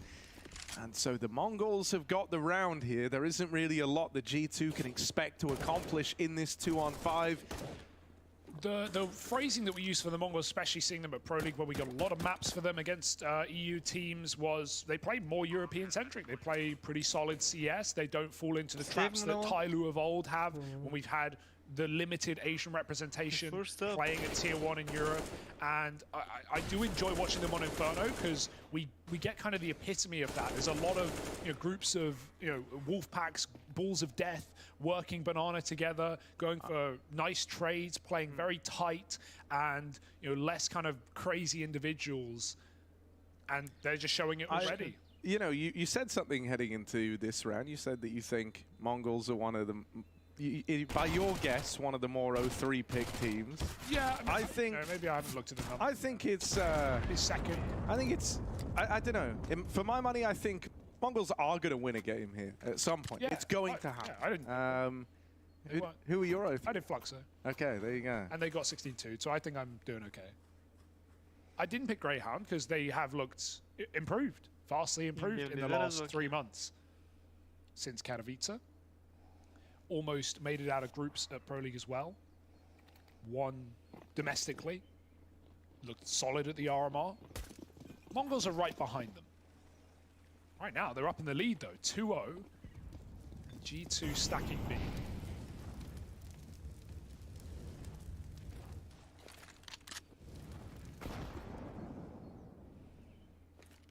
Oh, pulling util is scary because we know what's around this corner. They're going to boost up. Oh! Bro, what is that? Looks down and will find himself a double.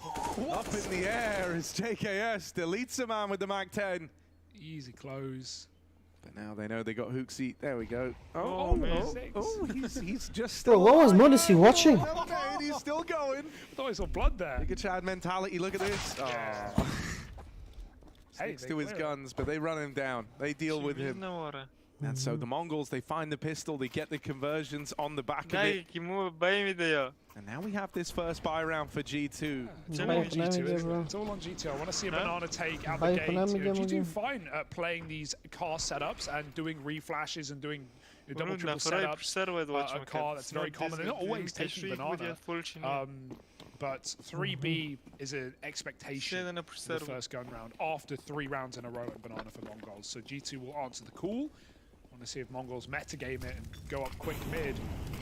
There is a lot of util coming down, but from both sides, Smoke and Molly traded more so for G2 to assure that Mongols are not close. They've not gotten through the util. Mongols expected this, but they didn't jump the gun with an A play. G2 take full reign.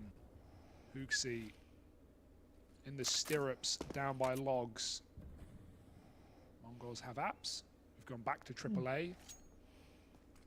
Monte unknown about on his orb for now.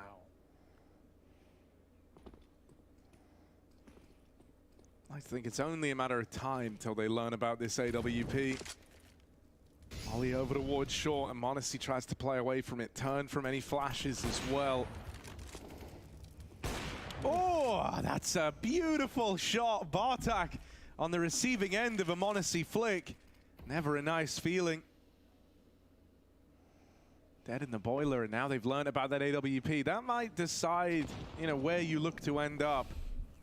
Gonna try and have your AWP make contact over towards Banana. Annihilation, cognizant of this boost, jump spotting. Oh, a flick of his own, all right. Okay. 2 AWP flicks to open this up.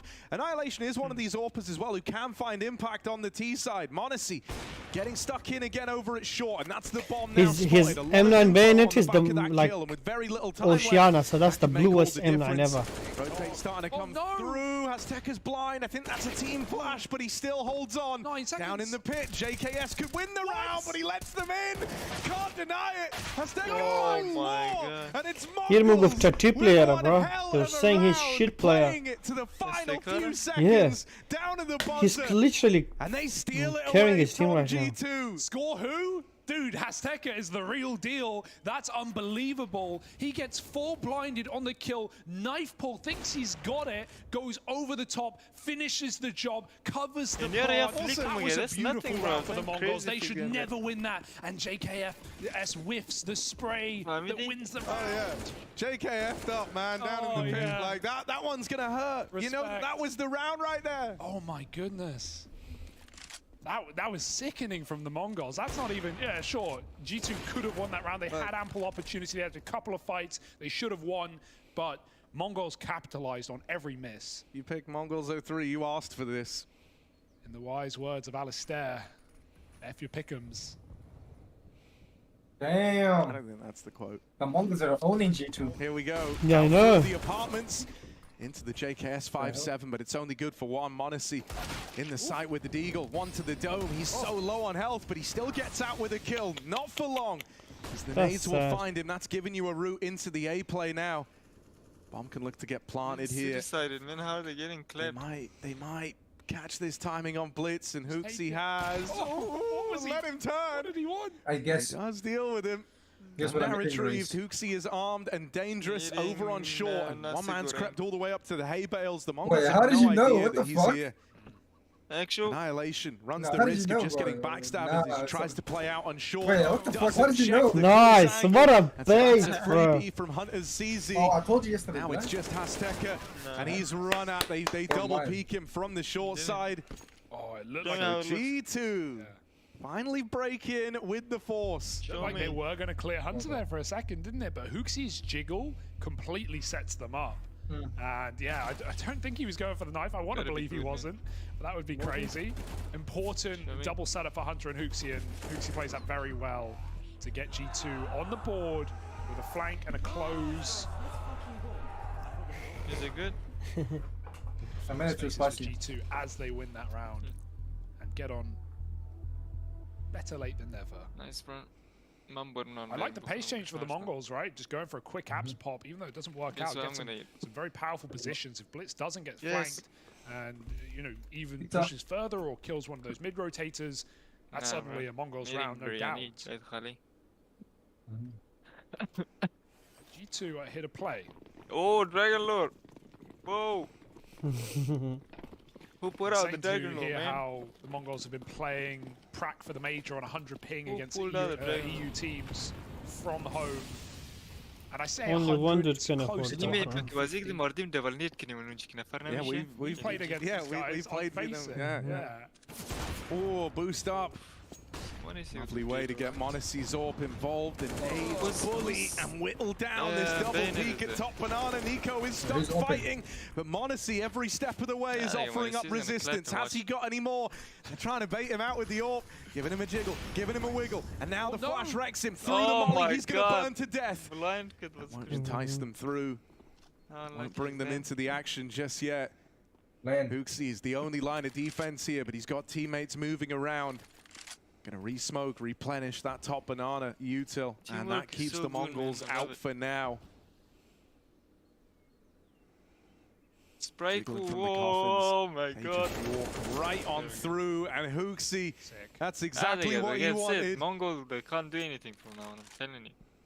This guy, look at his charge. skin, bro. He retrieves that AWP, and he's now posted with his teammate in the spawn with Hunter there. There shouldn't be a way back in for Annihilation. HooXi wants to go for it all, fires off very preemptively, we'll say. But that doesn't really give Annihilation an edge here. He's going to get double swung from spawn. Then HooXi can look to get involved. There's no way to win this 1v3, and he knows it. Good save. I'm surprised he's as committed as he was there in that 1v3, but really wanted to see what was on the table, see what was on offer, and we've already seen some very crisp shots for the Mongols. You know what's funny? Coming in hot, and you'd need the stickers are more expensive than Dragon Lord. Their rounds right now, individually. What's Dragon Lord? Sign. Is it skin? And you know, we kind of had that FaZe game a moment ago where it was just rain. On paper, the fourth best player on the team, right? Although not always in practice. And of course, my superstar team. You can't sell that up. It's on a fucking default time for Nico to get on the board. Oh no, I mean the Monus is the Dragon Lord, bro. Oh, okay. He's have like 4 iBuy powers. Those are like 70,000 each. Whose skin is that? It's not his, I know that. Someone gave it to me. I'm pretty sure it's his. It's not. Nico starts A. Bro, ma Dragonlord është më round is mikro. Bit of space towards B. Monte orbs the angle. Need to put pressure on alt mid as well. They can insta flank. Hunter's going for it. Now Monte backs up. They know a B play is inevitable. And even if these B players fall, there will be fast flanks. Here come, lovely shot from Monte. He's showing up in great form. Nico finds one blind. And they're closing the gap on Monte, but HooXi's got his back. As they try to scale up and over on the oranges, it's certain death that awaits them inside of this B site. HooXi and Monte just playing back to back with one another. Annihilation, beautiful shot to deal with HooXi. But similar to last round, locked in a 1v3 that's just too far past the post, and there's no going back to save this time. The flank is in. Nice. Hunter's got the better of it. But Annihilation off so so G2 good. is starting to close this gap. Solid round, decisive for G2, playing as they should as the favorite. Confident push immediately into alt mid as Nico puts pressure on mid with util. And right now, G2 have flipped it on its head entirely, despite that 4-0 lead for the Mongolian side. See, they're not playing scared. That much is apparent. As they shouldn't. Not gonna lie, we should support Mongolia, bro. Is that where they're from? Mongols? Yeah. They're from where we are from. Yeah. Yeah, this is an interesting. We are from Mongolia, here bro. From the originally. Yeah. Yeah. It's more than just the hero. Look, they look like us, bro. On the line here. Could have elected to just play the eco out, right, and then they would have had kind of everything they need in the next round. Well, they've got an idea, definitely. We see a couple of... Oh, Monte's going for wallbangs you don't see every day.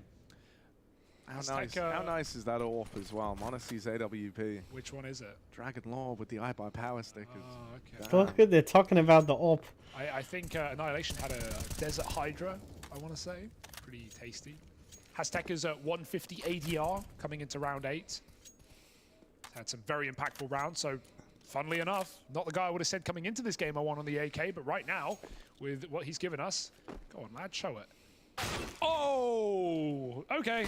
Oh, way to begin. HooXi's blind. He's boxed in, and they will overwhelm him. Suddenly a route to the B players open. They're desperately scrambling bodies around. Monte going to be the only line of defense. Trying to get in position with the AWP, but the smokes are already in. Oh, he's just praying that something connects through this smoke, and it will for Hunter. They lose Monte in the meantime. He's spammed out over at Coffin. The G2 are suddenly in with a chance on this retake. The force buy for the Mongols sees them put in a 2v2 post plant. Both players back at the site. And so the timing on these peaks has got to be perfect for G2. If they get separated in these fights, if they give over 2 1v2 attempts, Mongols are going to love that. Ready to swing.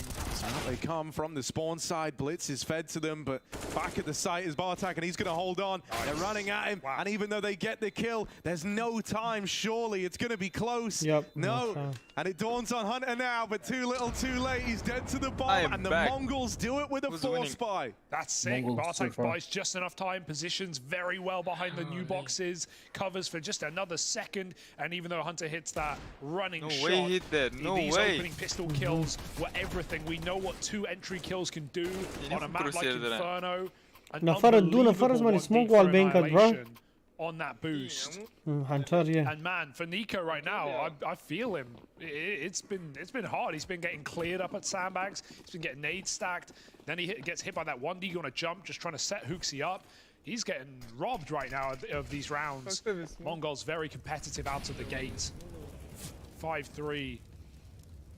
Back to Banana, but you know that was already a force buy, and they lose all players. So 4 Galils, not a pretty picture for the Mongols. Whereas G2 far more well endowed in this round. Monte up in apartments. This guy starts where he wants. Bro, Monte's skins is making everyone jealous, bro. And this guy have a fucking how. But they're flexing on them. Banana control allowed by G2. Oof. Nade timing is fantastic as they set up a boost. Honestly, just had to eat it. And G2 starting to make a mid-round move back into Banana, retaking it as this mid play comes through.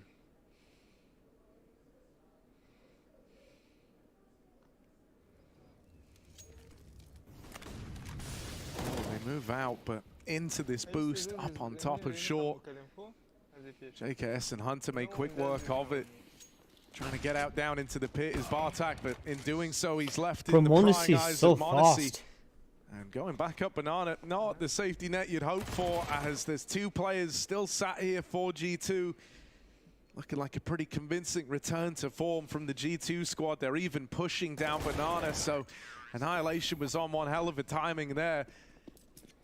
G2, a clean way to find their fourth. 5 alive at the end of it. That's a nice way to build back in, right? We remember the Mongols coming into that round.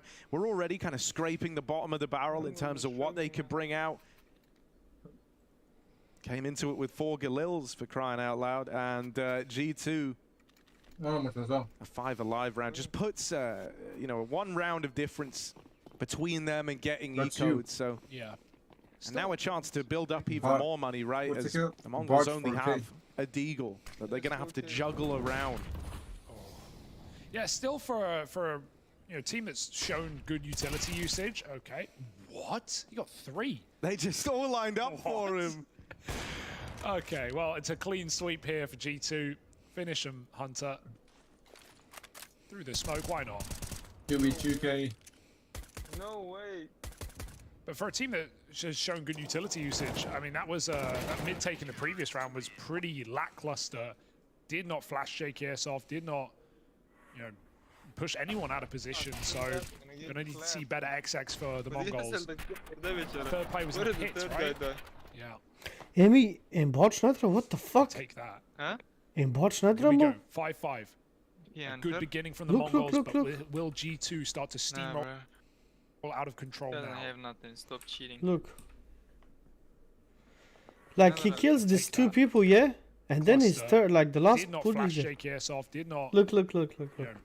Push anyone out of position. So he kills these 2, yeah? And look at his aim. Look. He just locks in the guy in the Mexico. So, gonna need did you see that? See better XX for the Mongols. Much softens up Annihilation in the hands of Azteca, but JKS was teed up to get that trade. There's a route to the B play open. Azteca's low on health as he moves in to attempt the 1v2. Deep spawn smoke, but they could look to come through that. They arrive a little late after the bomb's planted, so now you might just have to wait out this smoke.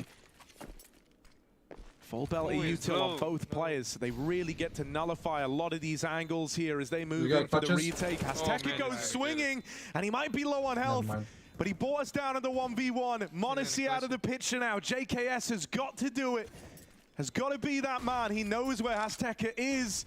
The flashes keep him off that bomb. This is masterfully done right now. He's called the bluff. Peeks out on the tap, and JKS will secure that round. Battered and bruised RG2 as the 1v1 goes their way. That hurts for Azteca, man, but he did all he could, right? 2 flashes, doesn't swing off of it, and then the final tap, you've got to check it eventually, and JKS goes just wide enough that he can catch him on that lip. That corner is wood back at Ruin, so it's perfect. He can spam him through. Azteca, what a sick round though. Again, pulls up with an AK and puts bodies in bags. He's definitely looking like the missing piece for the Mongols individually if he can keep this going in this map. G2 rise above it all and still win their 3rd round in a row. I like how Swanee's using these pauses early as well. Because this game is still on the edge. It's still teetering. How are you going to do the spicy noodles? Mongols get 1 more buy. How are you going to do the spicy noodles challenge? This one has no util. So, 2 smokes, a molly, 2 flashes, a nade. I don't know. How do they make that work, T-side Inferno?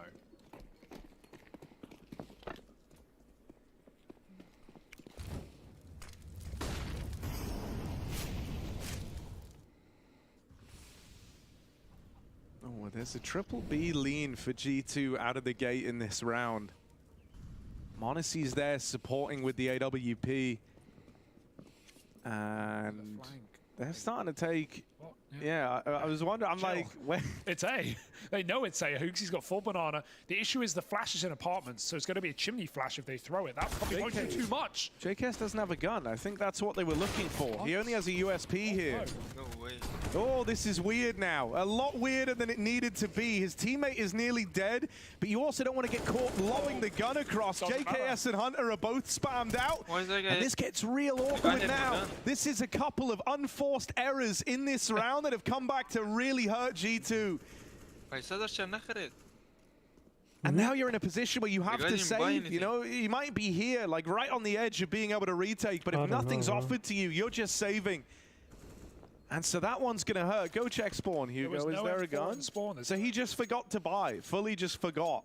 But then why was Hunter running? Did he drop his weapon? I missed that completely. Like, that just doesn't happen at this level.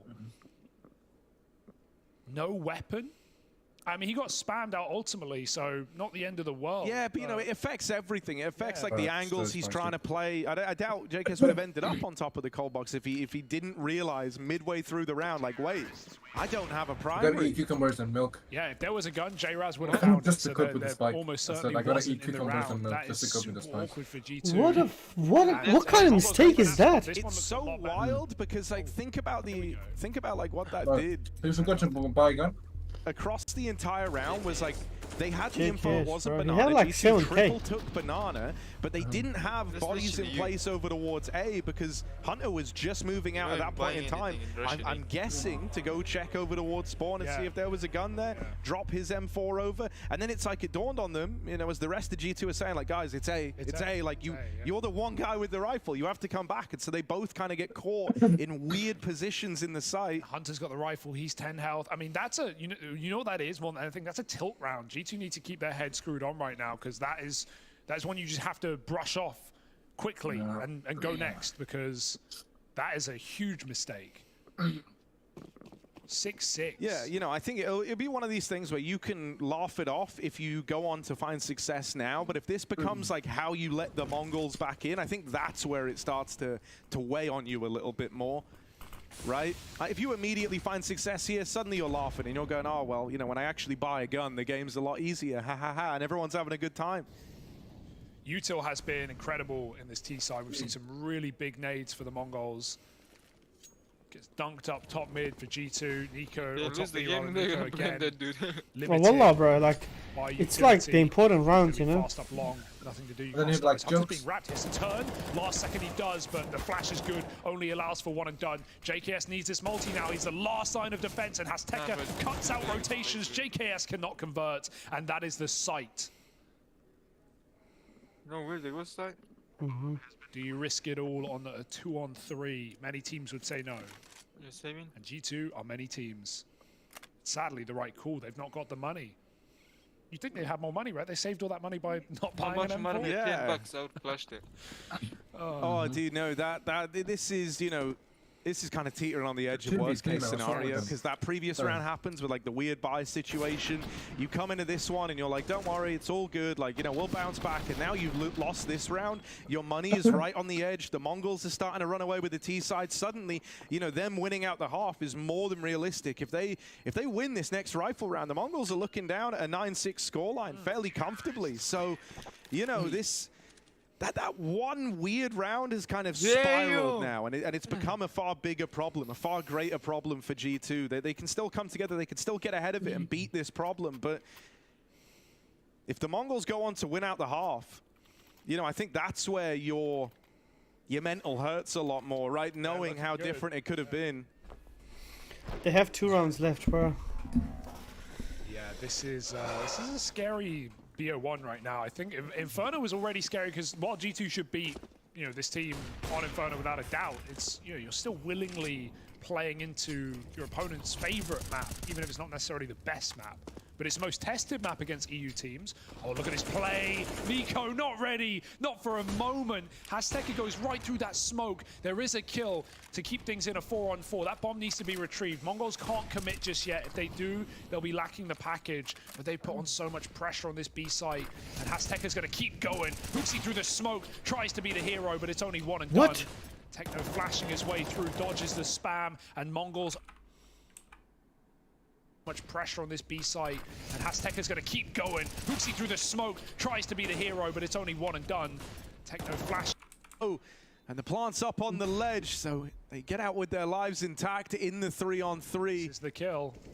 Next kill decides a lot, and it's Techno to win it out. JKS now dead. The man advantage lies with the Mongols. They spot the AWP back in spawn, and Monacy's picked up. Hunter's now knowing about him, whittled down by Techno up on top of the boxes. That's a defensive smoke. That's the smoke of a man that's trying to save, and Blitz will not let off the pressure. The Mongols, they've won out the half at bare minimum, and they've broken G2's money heading into round 15. They're looking for 4 in a row to close this out 9-6. It's just unbelievable. Sure, there was a... No, not yet. No, there's more. There's more show to show. There's one more round, and we're going to keep it going. Fantastic T-side out of the Mongols. But the show is not over yet. And this is a desperate force for G2. 2 MP9s, 2 pistols at FaMAS. And NiKo, he's had a horrendous start to this game. Somewhat of it, at times not even mistakes being made, right? Like just getting nade stacked. Again, he's 50 health. He started every round 50 health. Or getting, caught on jumping 1Ds. But yeah, that last round again, the walk through the smoke. Azteca's making plays, man. He's making me a fan. And Mongols have the pace in this T side. They are running amok. Hunter's flashed in for a long fight. Clean with the CZ. That's nearly a triple. Azteca was tagged right in the back line, brought down low, and now could get finished off by NiKo. NiKo's going to respect this smoke.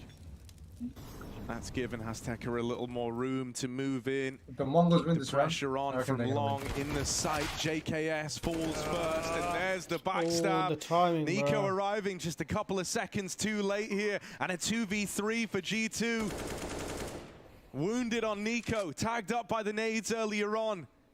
And he's had a very, very rough game here. Is he in the mindset to turn around like this back in G2's favor? He opens up with one. Hooksy's creeping up short, and NiKo sets him up with a flash, but one hell of a turn from Annihilation. NiKo's got to do it alone. They're both in the site, and he can't find them. The Mongols close it out at 9-6. After that round, they kept losing, bro. They didn't get around. The second, sporting a 3-round lead. Run that track, baby. Tell you, like, nah, you make fun of me. No, You're a monkey, bro. The live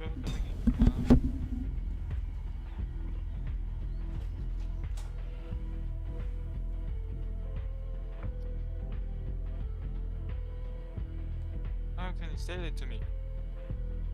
Let's see who's playing. You're a monkey, Monte. Springbishkia. It's complexity against GamerLegion. They're playing Inferno as well. Nev, you know what you are? You're a good guy, man. And that? Yeah. That's what I'm saying. Good at sucking, boy. You suck at Valorant, you suck at CSGO. You suck at every game, man. Besides gaming, what else do I suck? You suck at soccer.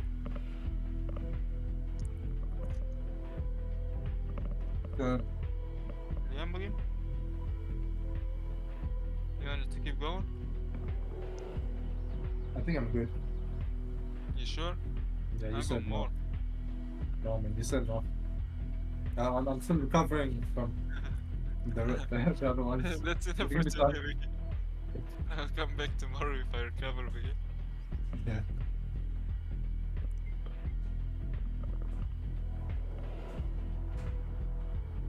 You suck at navigating. I think that's enough, man. Your name is Nav. You're a bad navigator. You know who's better navigator than you? Zoro? No. Zoro's lost. He always gets lost, man. Nami is best navigator. Smash.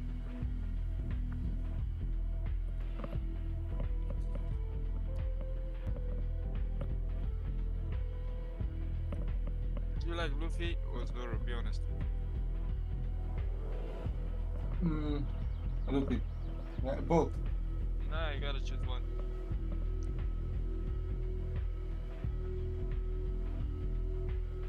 Luffy. Luffy? Which one? I like Zoro, man. I like them both, but who do I like more? Luffy. And Zoro better. Why? Why don't you like Zoro?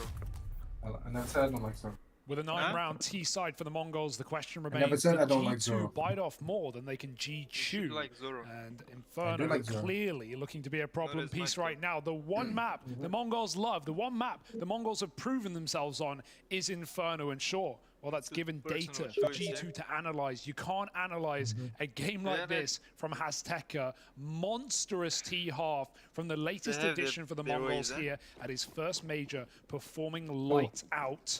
He is really putting on a show right now at 120 ADR after the first half. Nico's silent. G2 with a required pistol round ahead of us.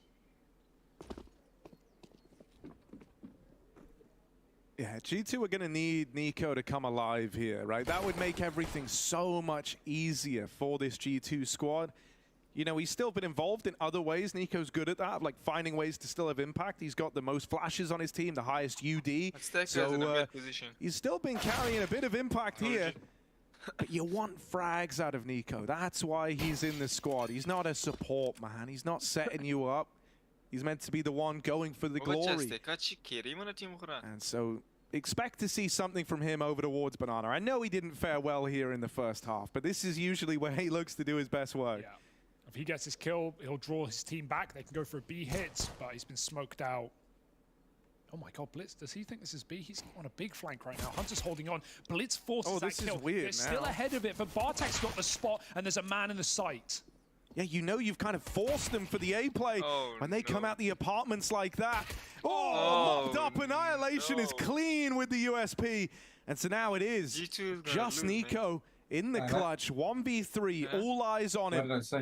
The Mongols peeking from the graveyard, giving him a chance at this fight. Nico might be a little lost in the sauce here, doesn't know the whereabouts of this three-man stack. He's got the info now, Nico! Oh! And it's run down by Techno's Doolies. If he had so his gun close to the 1v3. That was his. But just stolen away. And the Mongols now with a pistol under their belts, moving into double digits. I thought for a moment that Nico was back. Yeah. Limited by what's in his hands, literally. Could have landed it, should have landed it, crosshair in the right place, but bomb in his fingers. And Mongols will steal that pistol round away, stopping the clutch. Something to be said for that right now. Everything is coming up Mongols. Despite G2's best efforts. Got a couple of rifles here, but G2 are limited. Tech 9s are plenty. Up middle, Nico's Deeg may be the world's best. Are you telling me G2 is going to might get a fight in mid. That smoke comes down, but they want to fight it. Flash is a problem, though. Bartek spraying through the smoke gets one. Annihilation on the long side is gifted an M4 over. G2 trying to make the most of this chance. Oh yeah, take the gun out. And look to play it as a 2-on-3. Just fully reset the round. I like this. Wonder if that reload is going to send them back to B. Yeah, it should. They hear it in middle, but they know he took it long, so that's big info for the Mongols. And they're gonna get quick to reclaim this as well, actually. I'll I be do your really, it's so early. they've been very heads up, though, in how they played this CT side, right? Like, the moment there's quiet anywhere, they've been keen to re-aggress and try to go searching for the info. It's super proactive, and it's given them a real edge here in the 3v2. This backstab is going to be immediate. It might arrive before the site hit even takes place, with G2 really squeaking this one for time. Oh, Techno fires off just a second too soon. Plant's trying to come in. Oh, it's ugly. It's ugly. They're trying to regain control, and they stumble back to their feet. Nico at 1 HP is finished off through the smoke. And so the Mongols will get a leash back on G2 when all is said and done. Literally last time. The killing blow for G2 because Hunter FaZe did a comeback. On the M4 and he picked Oh, it up, Navi did a comeback of like, they were like 11 and then they were like, what, 2? Or 1. Navi came back to like 15. Or Hasteka. And so he gets the reload off. They realize, yeah, that's the M4 from long. It's now middle.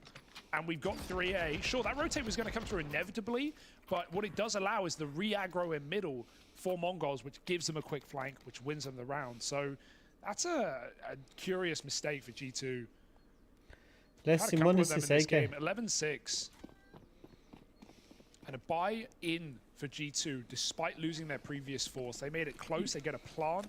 It's not awful, but these are the kind of buys that you roll your eyes at if you lose the game. It will catch Mongols off guard, no doubt about it. But Util thrown up top B. Mongols know there's something in the tank. Monte is up ahead of every expectation. Big opening kill, but he can't convert more. Still, that's an invitation enough if you're G2, right? That one kill in towards the B site does get them interested, and they want a full send here with a coffin smoke down and CT locked out. It was meant to be free passage, but Annihilation finds a way to return the advantage to the Mongols. More spam, but it's returned from the players at Banana. Backstab coming in from the Mongols in the meantime, and the Utils coming through to deny a bomb plant for now. That gives that much more timing to this flank that's coming through silently very late in the round here. And you can see Hunter, he needs him, trying to keep his wits about him, but doesn't want to just dedicate towards this flank angle yet. Goes back in, doesn't know about the second player. And so we're right back on 2v2. Smoke in at the coffins, going to try and lock Nico out of the round. He's now got to wait behind that, tries to play through it, tries to play ahead of it. He will cut down Bartak, saves JKS's life, who goes on to get that final kill.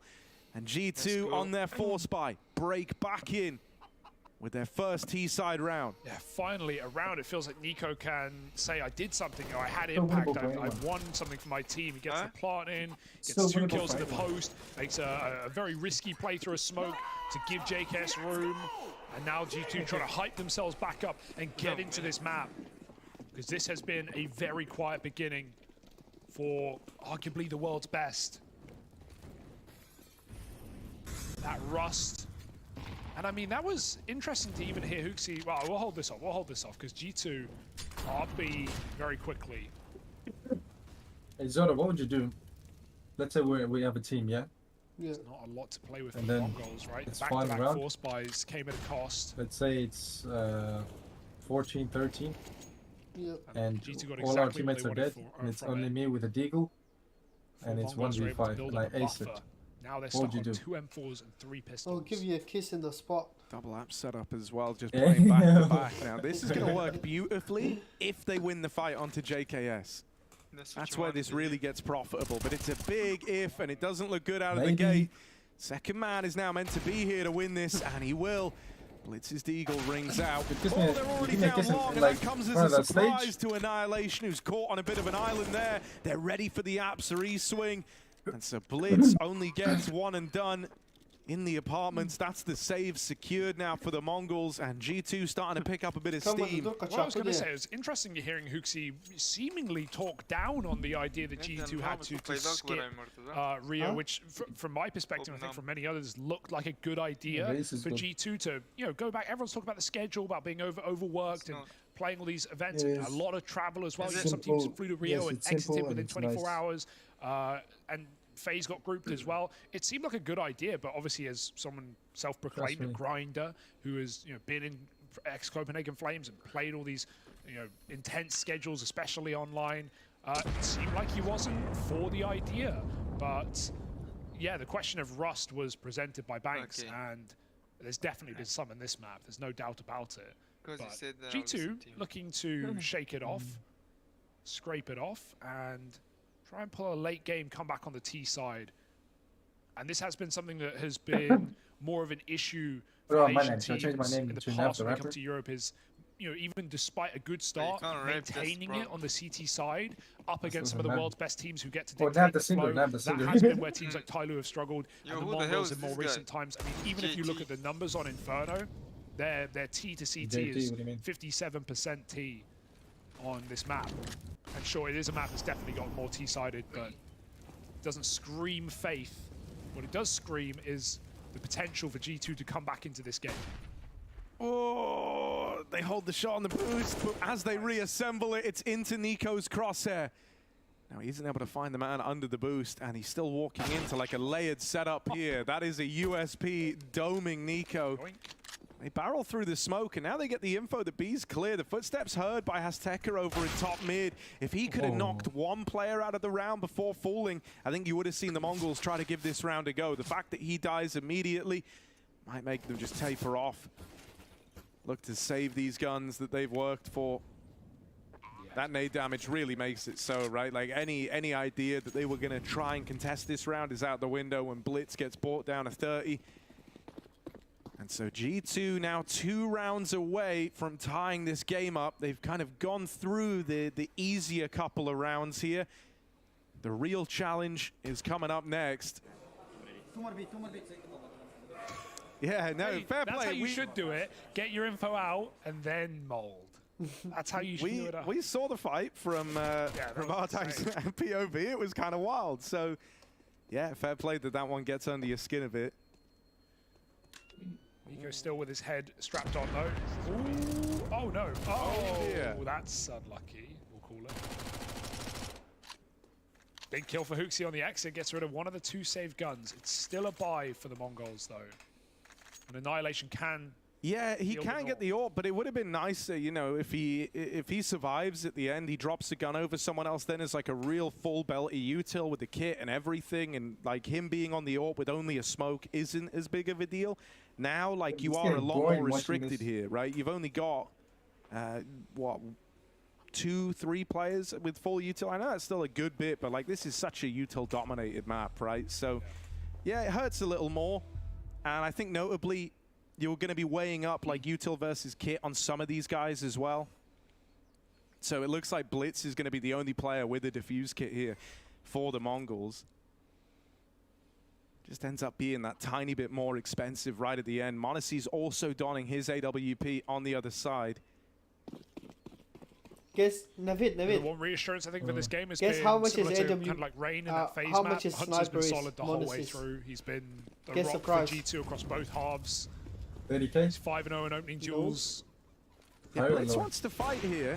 Around He's like taking 300K. a peek down through middle. At the same time that Annihilation was throwing up on that boost, but 300K. ends up on the receiving end of the Monte or what? Blitz very clearly wants to be active and fighting in this round. He didn't actually purchase up each of them extra are like 80K. util, so kind of an oddity considering it was a pretty like cash-strapped round for the Mongols anyway, and he's the one guy with extra cash. What is wrong with him? Bro, his knife is probably like what, 200K, so all this stuff is can very easily come back to hurt the Mongols, especially considering they've started a man down now. Bro, the thing about it is, Navid, the momentum out of a sight the skins keep getting more expensive, so he's making more money out of it. With the 10-second defuse, he buys it for 200K, and if you resell it, he sells for like what, 400K. Really get back into this game. Smoke to give them room to move between. That molly still spreads a little bit. He's got to play in the open. Azteca on the pillar right now, and his teammate at the back of the bomb site. This is so uncomfortable. Nico with a clear. It's not perfect. Azteca swings with a flash, but he can't finish the job. Last bullet onto Hooksy. That bomb is very deep. G2 must go searching. They must go hunting, and Monte snipes him down from afar. He gets legged. This is uncomfortable right now with no smokes down. JKS is so far away. 20 seconds waiting for this flank, and even when they get it, it might not be enough. Bartak is still a problem piece. Up with the AWP. Monte. 13 seconds, he knows where that bomb is. They're coming his way, and MongolZ hits the 1D. Beautiful round from the kid. Finds every kill he needs to, and puts G2 back on the board. Finds every kill. That's an ace from MongolZ. Crazy round. The ace? Yeah. Crazy round from the G2 alt prodigy, man. That is wild. To go and close it with the Deagle as well. Woo! I'm telling this guy's gonna be the next Simple. Yeah. High impact as ever. And even that clear on backside was so difficult. Wasn't ENCE gonna be the next Simple? Huh? This guy. It wasn't ENCE supposed to be the next Simple? The money, ENCE? broken the momentum that Mongols once had with 6 rounds in a row. Seriously? Yeah, I think so. What? Oh, that rifle full blind. What? No way! They get 2 kills up top B. Really? Honestly, of course, keeps things interesting, and that molly will put Azteca in problem. They does it instead. His team... Murtaza put after it? Well, they wanted the guns, they tried to MongolZ did an S, bro. What did his team do? Yeah, he called for op kills and last Jadika. Pretty for long. 1 tip. Tarak. Should I show you? No, don't worry. Wait, so you'll show it then, don't worry. So what did his team do? Well, Techno, a P250 and a Dream in the 1v3 site hold. They set up a match. His teammates very, very far away. They banned him. And so you're kind of hoping that Techno can do the impossible here to even cook up a scenario where you look interested in this round. 1 kill would be enough to do that for the Mongols. Oh, but he's getting pressured, he's boxed in, and they will run him down. Fucking behold toch, Murtaza. Even though the Mongols are all here, the AK grab is nice for Bartak. Won't fire off the flash. We still don't know he's deep up through Banana, but they're positioned to deal with exactly this. Dark player gonna go swinging, and there's Hunter with the close. 5 in a row for G2 as they tie this game up. Came into this second half with quite the lead for the Mongols. They were up 11-7. Things were looking golden, 11-6 rather. Yeah. And now we're at a tie game. G2 are roaring back to life, and it's been MongolZ and Hunter really to kind of make that happen. As much fun as upsets are, you know, I think a lot of people are wanting, obviously, a strong playoff run from the top 5, and we want teams like G2 and FaZe there. And I think we're almost getting the best of both worlds in these opening 2 games, where the underdogs prove that they can tangle with the beast and they can put up a really strong map. But if the favorites still win, we kind of get the road to the tournament we want, while still having good signs from Mongols, from Monte. Let's see if they can put a foot in the door right now. Jumping out of apartments, some crucial trades from G2 needed here. JKS will provide. It's all up to Blitz. I can't believe he's gotten so deep back within the site, but just falling shy of that kill. And the outcome of the round's been decided. Stuff behind him, bro. Mongols are already left to save. This one only lasts a few seconds. It feels like a very, very fast round from G2, a real change of pace on the immediate apps pop. And the Mongols were not ready for it. A little awkward there. You know, I think Blitz was left with so much responsibility after Azteca and Bartak both, you know, kind of fumble their attempts of containing that push through the apartments. My brain froze. Saw some similar rounds in the T side. Why the they keep Mongols, saying right, that? off the back of winning a slow B round. They just go for a quick apps pop, and G2 were often caught off guard and out of position. We saw a couple of missed rounds with JKS. Same thing happens for Mongols. They are moving between positions when G2 jump out of apps, and so there was just no way they were going to be able to either get a multi-kill or buy enough time in their positions. They lost 3 guns for no reason. Nice call from Hooksy. G2, what a streak on this T side after an ugly game. Yeah, and you know, I mean, it's even like the kind of staying power that they have in this series is what's scary here, right? They had 3 players at nearly 16k coming into this round. You know, like that's terrifying. That's not the G2 you want to be up against. It means that for Mongols, this is going to be a real grind of a game if they wanted to try and, you know, find a way back into it. You're not going to get those freebie rounds. Every round you're going to be up against this MongolZ orb. You're going to be up against the full util harassing you at Banana. They're going to have rifles out. Double booster. Want to be as well, and doesn't fill you with hope. It's an AWP that will be inevitably smoked off. A big gap there for NiKo to look at. Lots of options here for G2 with full banana. Hunter lurking in alt mid, making noise, keeping MongolZ strong. That's exactly what G2 wants. Annihilation. He can play ahead of the smoke. He can get one kill and get out, but how much more? At least his team have left him util. It's a second smoke throw, and he's got a Molotov now, but this execute will decide it. Yeah, he kind of needs to play ahead of this smoke. I don't think he can. It's a perfect smoke. He can go over the top, but he'll die. So he has to just let them in, hope that the smoke spam finds something, which it won't for the MongolZ. G2 with a plant in the 5v5. You don't want to save here, but it's unfortunately the best option. Oh, that's what you suddenly, need. Yeah. Suddenly they've been given a reason to give this round a go. What a push. 3 players on the backstab. Yeah, Boost up over in spawn. Hunter goes looking for his kill, and he nearly finds them both. Monte's looking down banana. The flash gets him off the angle. Right here are the MongolZ, but Monte repels the first man in. More where that came from. Hunter holds it down from the pool, and then JKS goes on to close. G2 will not let them in. I felt like they weren't even positioned for that, right? Like, sure, they have this double hold on banana, but there are 3 players, and player after player is not expecting more. Monte didn't look ready for more than one player, but they flashed up top B. They set each other up, and it's Hunter who just sprays and prays, and both players swing into his crosshair.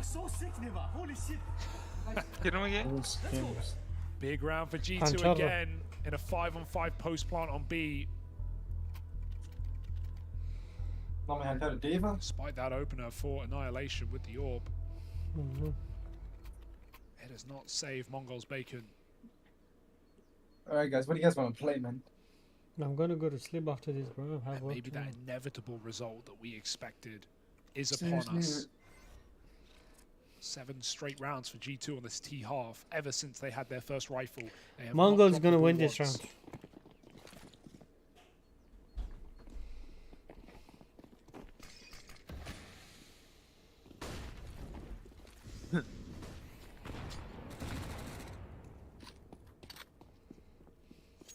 They're a little more active over towards banana this time, right? Lobbing in that deeper util, but they don't hang around to fight for it. They don't hang around to contain this. And I think, you know, this has been a bit of a problem for the MongolZ, right? G2 have often had a serious foothold at top banana, almost for free. And if you're going to give a team like G2 this much room to kind of make their plays, to stake their claim over on this side of the map, they'll take it. You know, time and time again, they'll take this space. Feels like a gift to be getting it for so little util, so little, you know, damage even exchanged on the early nades.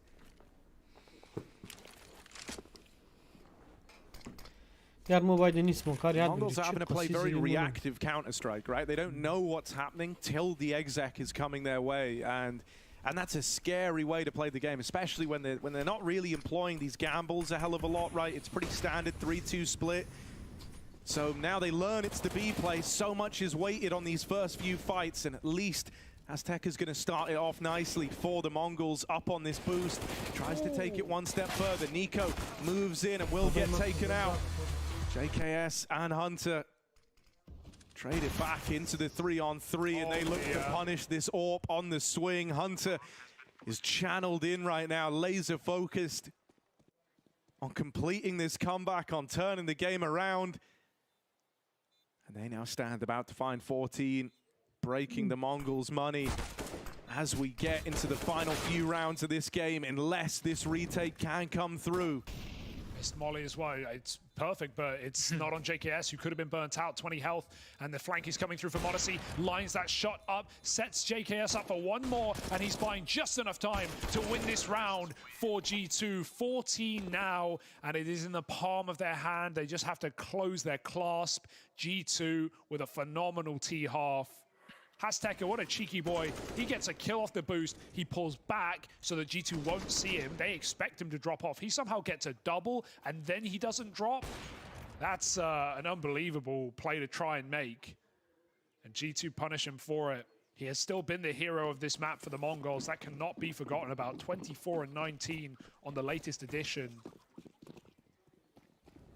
But still G2 with a statement right now. Monte swings mid, he finds Blitz.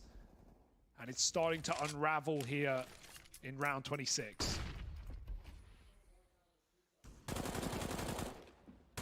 Oh, that hurts. Yeah. That hurts so much if you're Bartek. You could see how dedicated he was to chasing that kill down. He had to. It was like mentally in his head. He's like, no, this one is not getting away, but it does. They feed the beast, and Nico taps out one of these B players, and so the B defense now falls just onto Techno. Annihilation could even get caught, you know, walking the line over in mid. Wherever G2 go, they're the favorites to win this round, and they're going to move into B. The red carpet rolled out by Nico. It's cranked. And so just Annihilation left. And he should be a dead man with this boiler lurk so late in the round.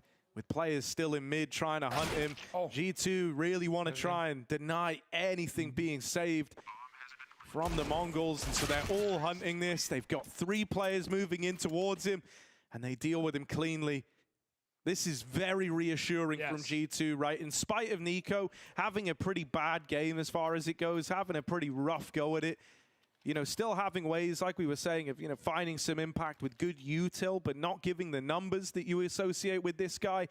It's very, very reassuring to see that Hunter and Monte can, you know, bridge that gap. Yeah, it's more like the way it happened as well in the first half, with just how destroyed he was getting by nades and some unlucky rounds as well. And then, yeah, towards the end, it's started to unfold for him, and he, you know, read a few rounds wrong. But this D side, he's just been confident, and he's been back to his usual tricks. How is he alive? I couldn't tell you, but he's punished Hesteke. He's got his revenge from what happened in the last round of the first half.